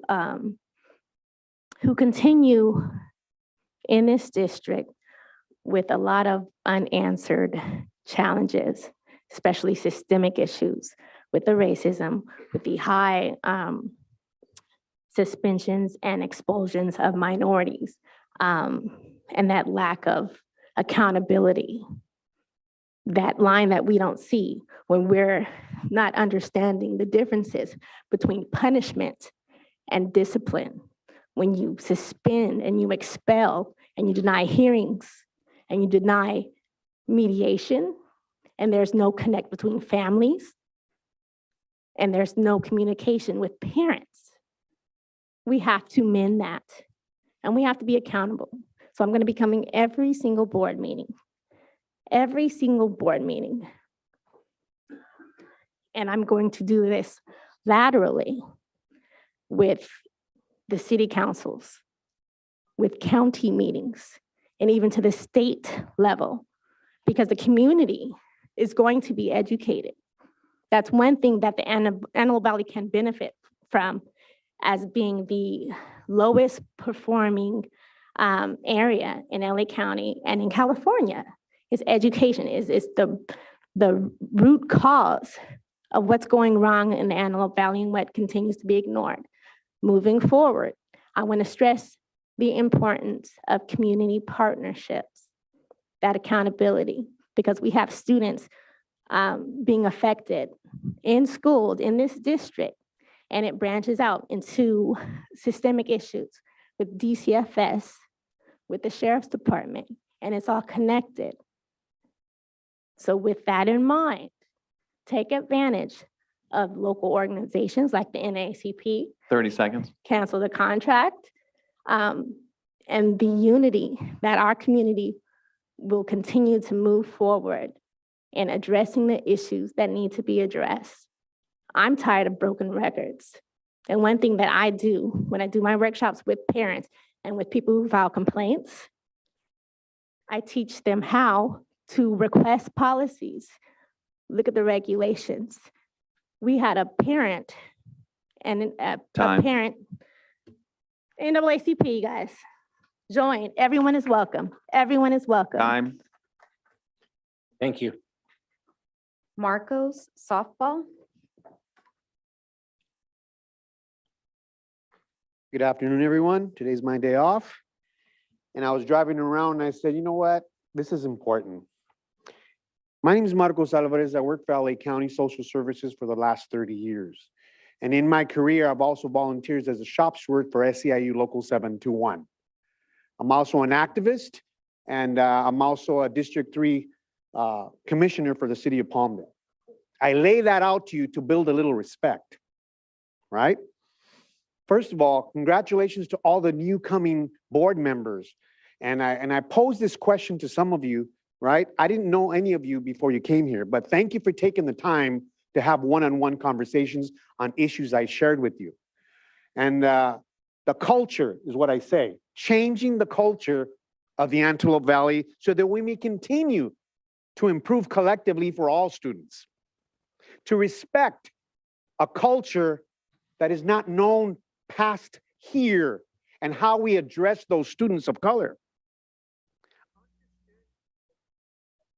A student of color behaves the way they behave instead of suspending and expelling and then addressing how are we going to handle this population. To that end, you have a challenge at hand moving forward. Let's partner with the parents. Let's continue to partner with these nonprofits. Let's do something that truly does collectively and inclusively change for all. As an official for sports in the Antelope Valley Union High School District, I do football, softball, and baseball. And I will tell you this at risk of ruffling some feathers. Recently, I did a game, a very good game that was important to the people involved. In the pregame, when you do the coin toss, the people in charge get the teams and the captains together. And I say this because of the importance. One of them was white, the other team was black. In order to motivate themselves, the black team came up and roared and hooped and let's get ready, let's get fired up. We addressed them to go back to the sidelines and continued the coin toss. Long story short, when we were walking back to the coin toss, the white hat said, "It feels like we're in the Antelope Valley." Answer that on how we fix that mindset. 30 seconds. And finally, I want to say this. Let's continue this conversation that I shared with all of you regarding my daughter and the softball team at Knight High School. Let's prioritize the psychological impact that that coach left on the students that were trusting that coach.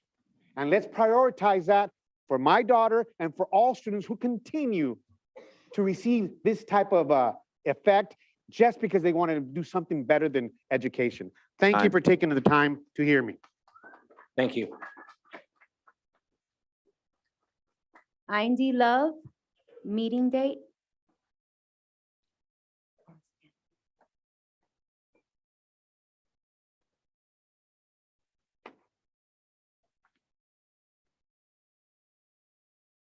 Hey y'all, how y'all doing?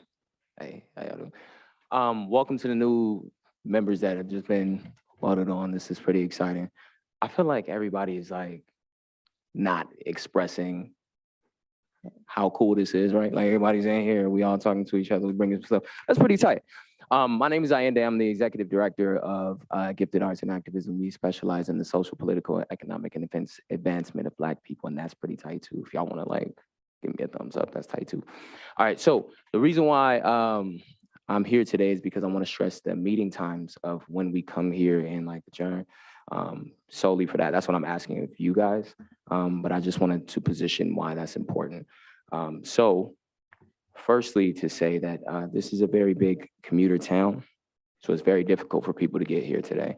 The second thing is we had a lot of people come up here today and stress the importance of disenfranchised communities, particularly for me.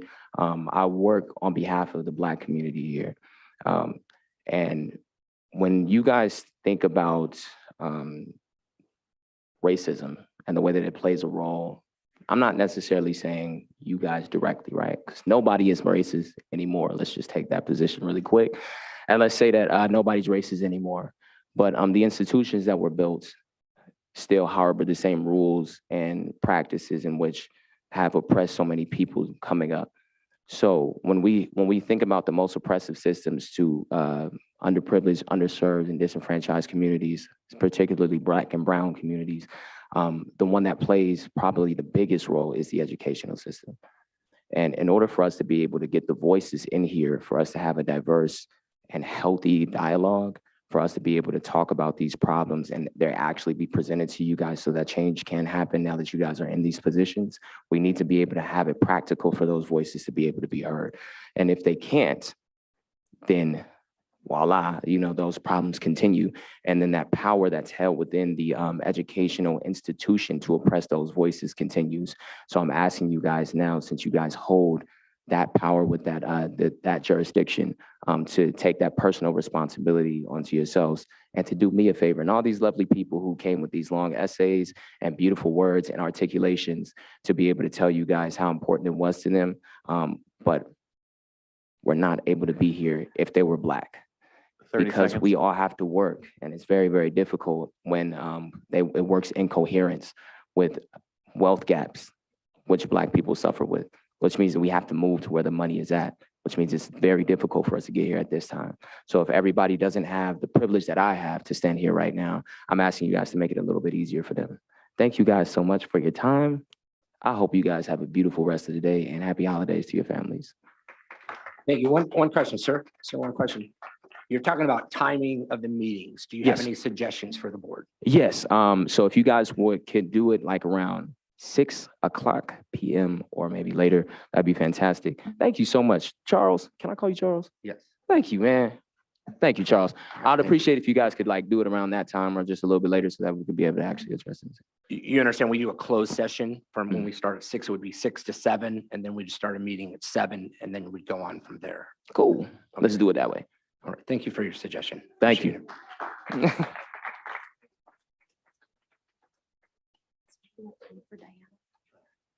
Diana Padilla.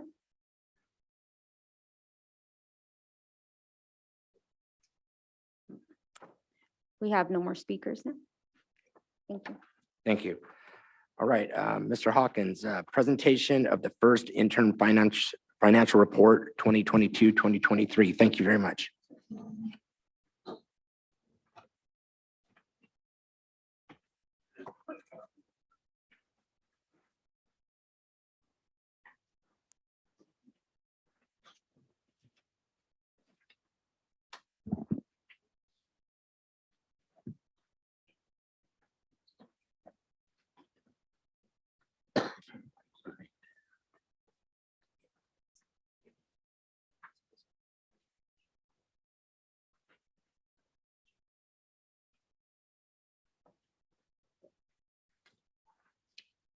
Go ahead, sir. Hi, Thank you. good afternoon.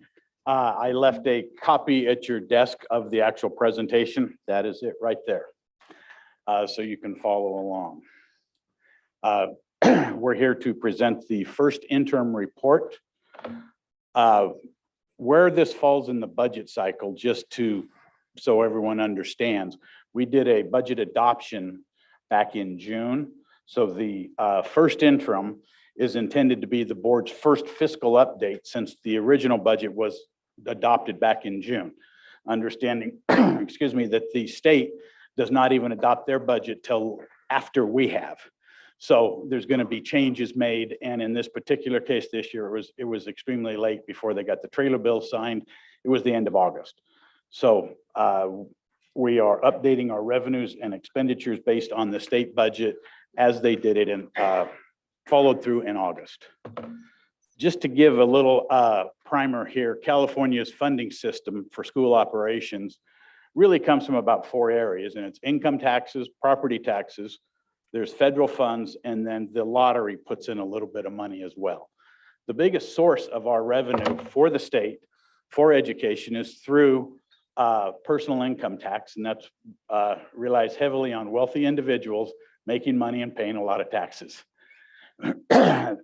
Then we get some money from property taxes. There are some school districts that can fund themselves totally. They're called basic aid. We get federal funds. Those are called Title 1, 2, 3, but we call them title funds. The lottery gives us about 1% or so for our overall budget. Then we have what we call the LCFF that was brought in by Governor Brown several years ago. It's the local control funding formula. And that's really the state's method of distributing funding to school districts. The state provides 2 different types of funding. We have restricted and we have unrestricted. So restricted dollars are so-called categoricals.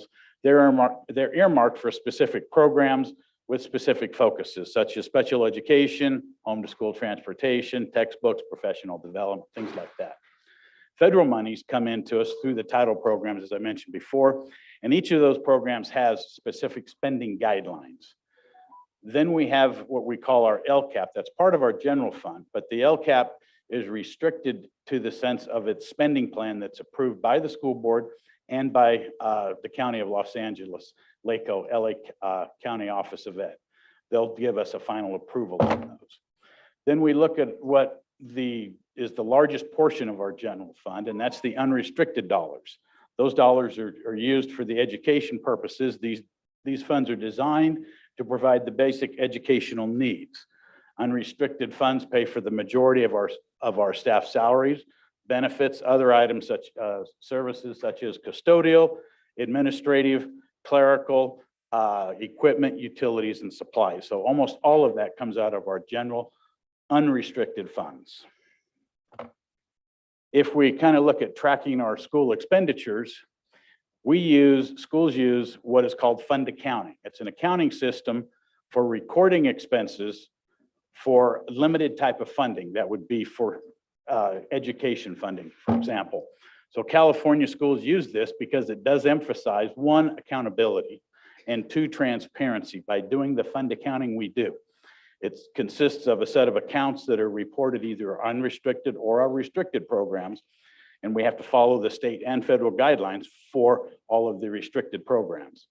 So as a sample, if you look at our unrestricted budget, generally about 85% to 90% of our budget is spent here on staff, which would include salaries, pensions, health and welfare driven costs.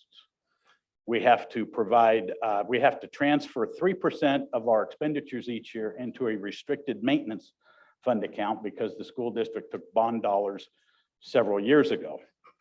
If we look at our utilities, our largest utility expense is about $5 million a year for electricity, is what we spend district-wide. Transportation, we spend about $9.7 million on our transportation. We have to maintain a 3% required reserve, and in this case, for currently, it's about $10.5 million. So we're here tonight to look at our district certification when we look at our financials on our first interim. There are three possible certifications. The first is positive. That means the district will be able to meet its financial obligations this year as well as the next two. There's a second called qualified. That means the district may not meet its financial obligations this year or the next two. And then a negative certification, which means the district will not be able to meet its financial obligations currently and most likely not into the future years. I'm proud to say that we are here to certify a positive status. We will forward our financials onto LACO, LA County Office of Ed, and they will review our financials and confirm the filing status of positive. As I make some observations here, we looked at this, and one of them is that this is the time to be defined by our mission, values, and vision, not a virus, the COVID pandemic. LA County Department of Health is again flirting with the idea that because of the increased COVID-related as well as flu hospitalizations of coming back and looking at indoor mask requirements starting in January. That is controversial at best, or at least, and we need to come back off of that and really focus on our mission, values, and vision as we move forward, because that will be a controversial item for the Department of Public Health, which has the authority to do that. As we look at the state of the state, I want to give you just a brief update on where the state is, because the state funds education. The larger economic trends for this year are that the state expects, and this is from the LAO's office, the Legislative Analyst's office, they are the economic advisors for the state assembly, senate, and governor. So these guys watch the economy of the state of California very closely, and they have a lot of really good economists and mathematicians up there looking at this. Currently, they expect that this year's budget will have a shortfall of about $25 billion from the estimate from when they approved their budget back in this last June. As the state reduces its income, the income that schools get, which is through Prop 98 education funding, will decrease as well. And they're looking at a possibility of a $15 billion lower amount for funding education in the 23-24 year. And it has to do with the shortfall of personal income taxes. Unfortunately, our consumer price index or inflation is still holding at about 7.75% on an unadjusted annual basis. And the LAO projects that if the state were to go into a recession, the numbers I just told you would be considerably worse. UCLA has a very good economics department, and they come out and they study the state of California as well as the United States as a whole.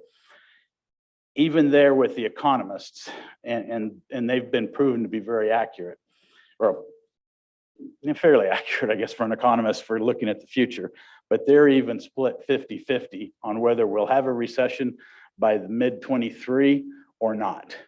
And so they can't even truly agree where we're going to go, but the LAO's office is putting out the alert that they do expect to have, the state has seen lower revenues each month since July 1st. And so they're anticipating a $25 billion shortfall. One of the good things that came out was just this week, the state assembly came out with their priorities for education for this next year. And their priorities are to protect the Prop 98, preserve funding for students. They want to provide certainty for school districts to make the needed investments to reverse the learning loss. And that's really one of our biggest, in a normal year, biggest challenges is the certainty of the funding so we can do what we need to do. And so having that funding base, so that's good that the state assembly is looking at things like that. Their plan is going to call to reevaluate the timing of some of the planned one-time expenditures. The state has put in place several large one-time expenditures, and we have a couple of grants that came out of the trailer bills from the budget this past year for the educator effectiveness and a music and arts block grant. Those are combined in excess of $50 million for just our district. Now they're good for like the next 4 years. They have limited spending. It would be a restricted program, so it's what we call targeted or specific spending that the rules and regulations we have to follow. But I could see something like that being stretched out a little bit further. Right now they were scheduled to get us funding, I think, in December and April. So I can kind of see maybe some of those funds being pushed out further. I'd like to, catch up. My goal today is to provide a high-level view of our budget. Our actual budget is about 27,000 lines of code. Each line has a 32-digit identifier. So that goes back to the my point on fund accounting of its accountability and its transparency. We can drill down to any expenditure or any group of expenditures at any time. When we look at our enrollment to ADA, we're seeing the same conditions across the nation, the state, the county. Every school district's trying to re-engage students to educate while supporting their emotional well-being. We're challenged by it, and both our education services and student services are using as many creative methods to assist our students as possible and to get them re-engaged on their own. What we see here is a decrease in the blue, which is P2 ADA. That's an estimate for this year for the 22-23. That is the lifeblood. We get paid on ADA for students. That's the average daily attendance. That is what provides our basis for funding. If we look at this, and if you remember, I mentioned earlier the LCFF, that's the method that the state provides education funding to school districts. This is a representation of the funding we get. So if we start at the bottom right-hand corner, we can see the adjusted base grant. We receive money in a base grant and a little bit of grade span adjustment for ninth grade. So we'll receive about $230 million for that for this year for operations. These are unrestricted dollars. When we look at our supplemental concentration grant, those come in, there's about three different terms thrown around, whether you hear targeted, whether you hear the LCAP, or you hear supplemental concentration, they're all three the same. So we provide an LCAP plan and it's funded through the supplemental concentration grant. And we expect to receive about $47 million this year in that. We get a small amount in the targeted instruction improvement block grant and a small amount for home to school transportation. If we look at our total revenues, you can see the largest there is the LCFF, and it comes in at the just short of $280 million. We'll receive federal revenue of about 37 million, other state revenue of about 72, and that's up because of those two grants I mentioned earlier, the educator effectiveness and that arts and music block grant. Those came in at late, and so that is what has increased the other state revenue significantly. And then we have our other local revenue. If we look at how we spend our money and where we spend it at, you can see that we spend about 75 cents of each dollar on our staff. That has to do with certificated classified as well as our employee benefits. We have about 5.5% in books and supplies. Services and other operating is about 13.5%, and the capital is around 7%. So for each dollar we receive, here is the breakdown of where it is spent. If we look at the unrestricted, and there's three different forms you'll see if you were to read through the SACS forms. There's unrestricted, restricted, in the summary.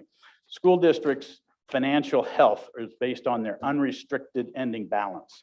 That's what school districts are reviewed on primarily, because that is our primary fund of operations. And if we weren't able to hold enough funding in our unrestricted ending fund balance, that would mean we would be in fiscal issues. Fortunately, we have our revenues, we'll have an increase of about $10 million. Our unassigned, if you go down to the bottom right-hand corner, one line up, is about 7.8 million. So if we look at our components of ending fund balance, the ending fund balance is about $58 million. 250,000 of that is in stores and inventory. 40 million is assigned funds. That comes back to many of the one-time dollars that we've received that are in the unrestricted fund right now. And those are one-time, so they're not ongoing, so we can't use them for salaries because salaries continue next year and the funding will stop at some point. Then we have to hold about 3% for economic uncertainties, about 10.5 million. So we have an unassigned of about 7.8 million. So really we would look at our economic uncertainties of 10 and the unassigned amount at 7.8, combine those, and we have just short of 6% in reserves on a $400 million budget. So it's a very tight budget. If we look at other district funds, we have, for example, we're required to oversee the ASB. So this is just an accumulation of all the ASB fund accounts. Fund 9 is our AAV, that's our charter school. That's the academies of the Antelope Valley. That would be SOAR Prep and Night Prep. They are funded and operated independently from the district. Then we have our adult education fund. Similarly, it's funded and operated independent from our general fund that operates the district.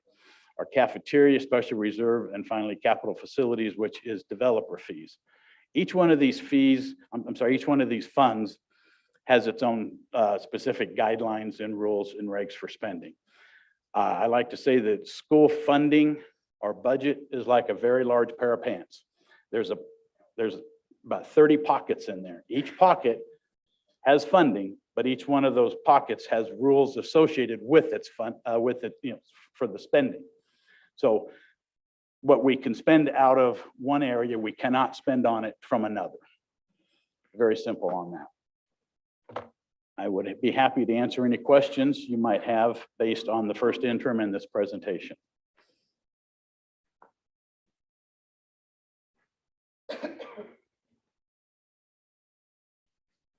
Yes, Mr. Hawkins. I got one question about our enrollment to 88. So just doing the math, we have 2,678 students enrolled, correct? 21,000, yes. Roughly 21,000 enrolled. That varies every day, but correct.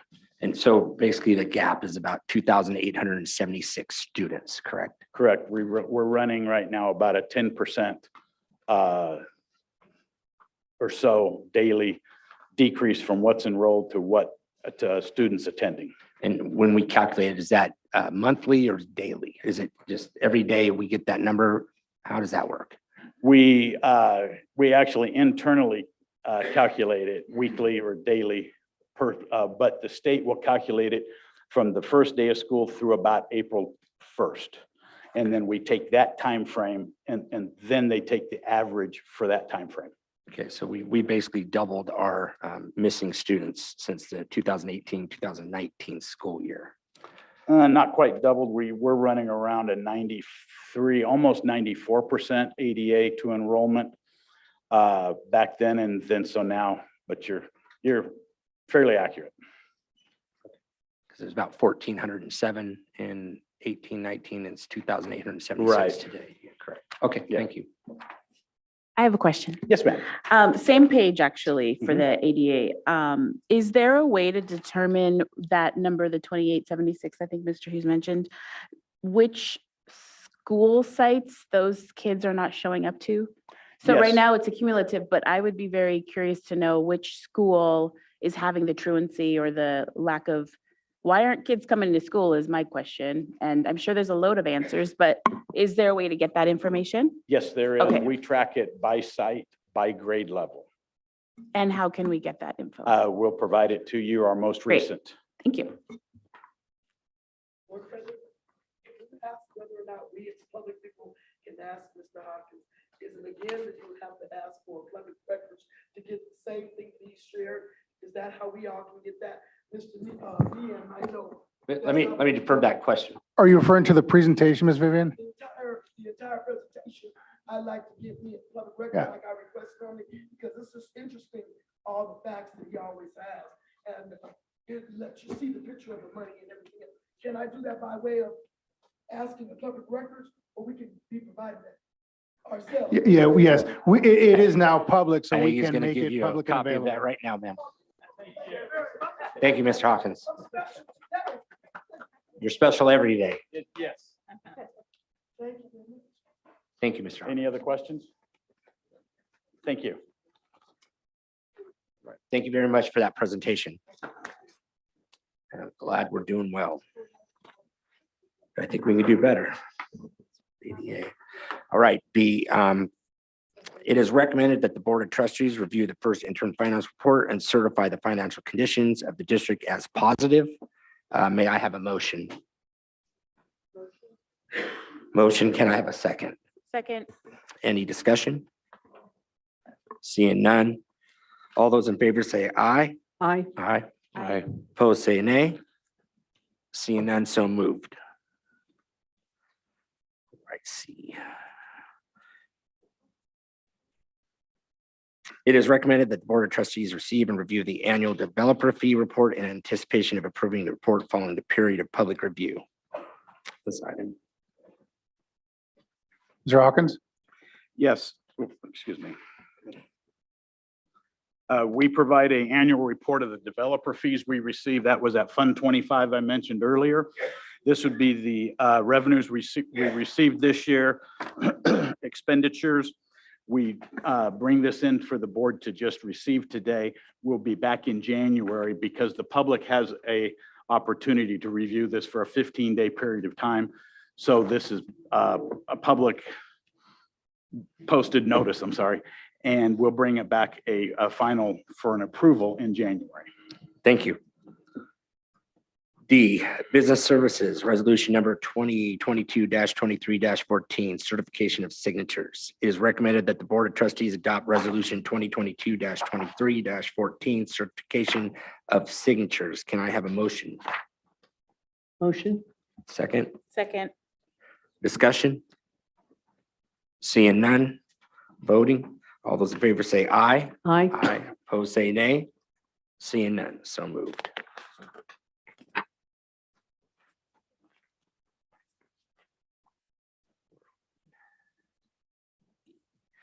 Approval of contract with Pacific West Energy Solutions for infrastructure modernization and utility savings program. It is recommended that the Board of Education approve the contract with the Pacific West Energy Solution to perform the infrastructure modification or modernization and utility savings program. Can I have a motion? Motion? Second, Second. discussion? That's all good. Seeing none, vote. All those in favor say aye. Aye. Aye. Aye. Opposed, say nay. Seeing none, so moved.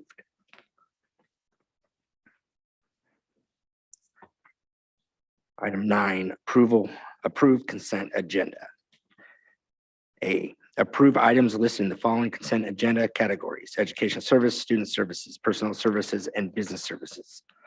Actions are proposed for the consent calendar, consent agenda, and are items consistent with the adopted policies and approved practices of the district and are deemed routine in nature. The board will be asked to approve all of the items in the consent agenda by a single vote unless any member of the board asks that any item be removed from the consent agenda to be considered and discussed separately. Anybody have anything you want to remove? No. It is recommended that the Board of Trustees approve the items listed in the following consent agenda categories: education services, student services, personnel services, and business services as presented. May I have a motion? Motion? Second, Second. any discussion? Okay. Seeing none, vote. All those in favor say aye. Aye. Aye. Aye.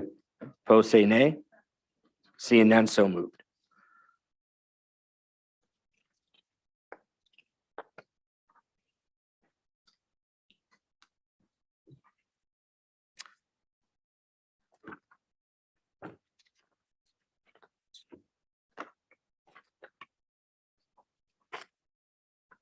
So we went through all the way through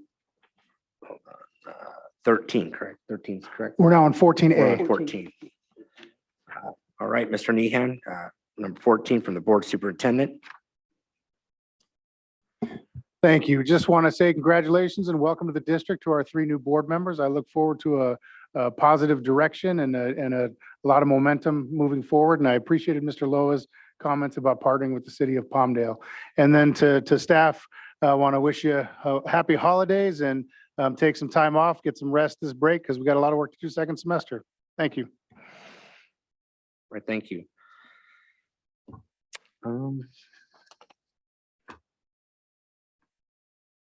And closed session, we'll be moving into closed session unless there's any, Ms. Grady, do you have anything to say?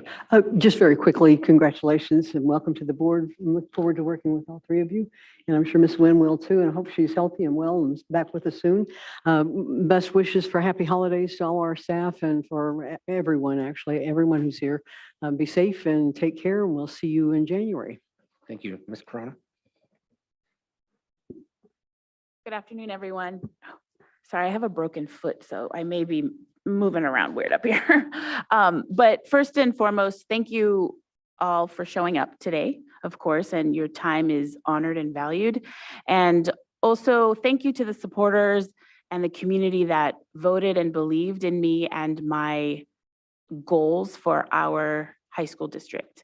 And I very much look forward to doing the work through the lens of equity, diversity, inclusion, accessibility, as well as just making the best kids that we possibly can onto their future. And so I'm very much looking forward to the work. It's going to be hard, and I believe in community and partnerships and building our bridges with our board. And so I look forward to seeing many of you every meeting moving forward. So thank you. Happy holidays, Merry Christmas, everything that can fall in all of that, and Happy New Year as well. And thank you for your time. Mr. Sanchez. Just want to say thank you, everybody, for coming out here. There's a lot of people earlier, a lot of big supporters, which was very surprisingly, and it was actually very positive. It came out to be a positive event. It's going to be a pleasure for me to introduce to all the kids from here on, all the trades. It's going to be something new and a new eye opener for all the parents. I went to college. I went to university on a scholarship. It wasn't for me. And I see that I can relate to a lot of kids out there. And I want to adapt. I want to grow with these kids together. So that's something that I'm looking into. And if you guys have parents out there that are not speaking up, bring them out here. Have them speak up. You know, we want to hear everybody, not just a percentage of you guys. Okay? So thank you guys, and thank you for your support and everything. Thank you. Thank you, Miguel. I would just like to say thank you very much for all the support that we've received in our vision for this district. I really believe that I have partnered with some outstanding people up on this podium or this board. I'm really excited to roll my sleeves up and get to work. I think Ms. Corona said it all. I support what she says. I think she's an outstanding lady. Miguel is an amazing man. I think the trio here is going to bring some really great changes to this district, and I look forward. And thank you very much for believing in me and allowing me to become president of this board. And I am going to work very, very, very hard. Thank you.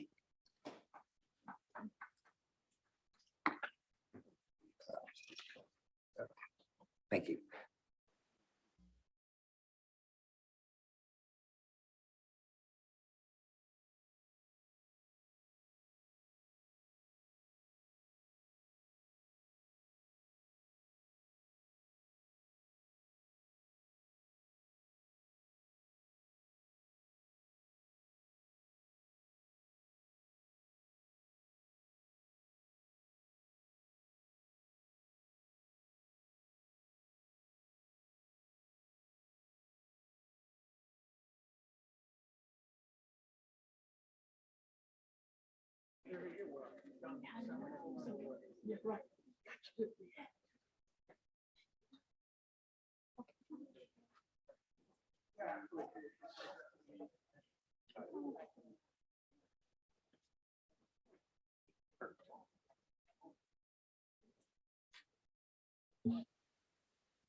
Thank you.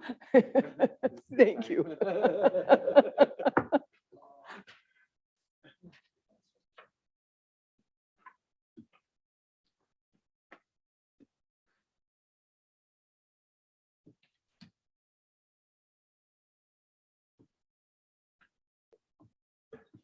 Right. Reports of action taken in closed session. 15D, during closed session, the board considered employee appointment title, vice principals by a vote of 4-0. The board took action to approve the appointment of Catherine Artiga, Alicia DeBow, Rosmi Miranda, and Viola Scott to vice principal. During closed session, the board considered final settlement and release agreement, PS 2022-23-06, U.S. District Court, Central District of California, case number 221 CV 06356 ABRAOX by a vote of 4-0. The board took action to approve the final settlement and release agreement. May I have a motion to approve the administrative hearing panel recommendations for student expulsions to the order of presented the expulsion of, is that 9 students? 9 students. So moved. Second. Discussion, seeing none, vote. All those in favor say aye. Aye. Aye. Any opposed, say nay. Seeing none, so moved. During closed session, the board considered compromise and release agreement, STS 2308208H OAH case number 20221000302. By a vote of 4-0, the board took action to approve the compromise and release agreement. I need a motion on that, or we're good? That one's already done. Okay. That vote was taken. So now we go to item 16B. 16, a report of action taken in closed session, open session votes on administrative hearing panel recommendation. Got that. You can jump down to B. Adjournment. It is recommended the board adjourn the meeting. May I have a motion? So Motion. moved. Oh, second. Second. Motion, second. Any discussion? Seeing none. Vote. All those in favor say aye. Aye. Mr. Hughes, Aye. if you could read the highlighted portion on your script. Which we're at. It's right here. It didn't print, the ink didn't come out on yours, so this Okay. is, I'd like to close the meeting. Okay, I would like to close the meeting in memory of, thank you very much. I take back those motions in seconds. All right, we'll get there in a second. I would like to close the meeting in memory of Bonita Williams and Irene Young. Bonita Williams was hired as an instructional aide in 2003 and then began teaching in 2006. She served the district for 19 years. Irene Young was hired as a cafeteria helper in 1996 and was promoted to cafeteria manager in 2005, retiring in December 2021. She served the district for 25 years. Having a motion and a second, we will now vote. All those in favor say aye. Aye. Opposed say nay. Seeing none, so moved. Okay.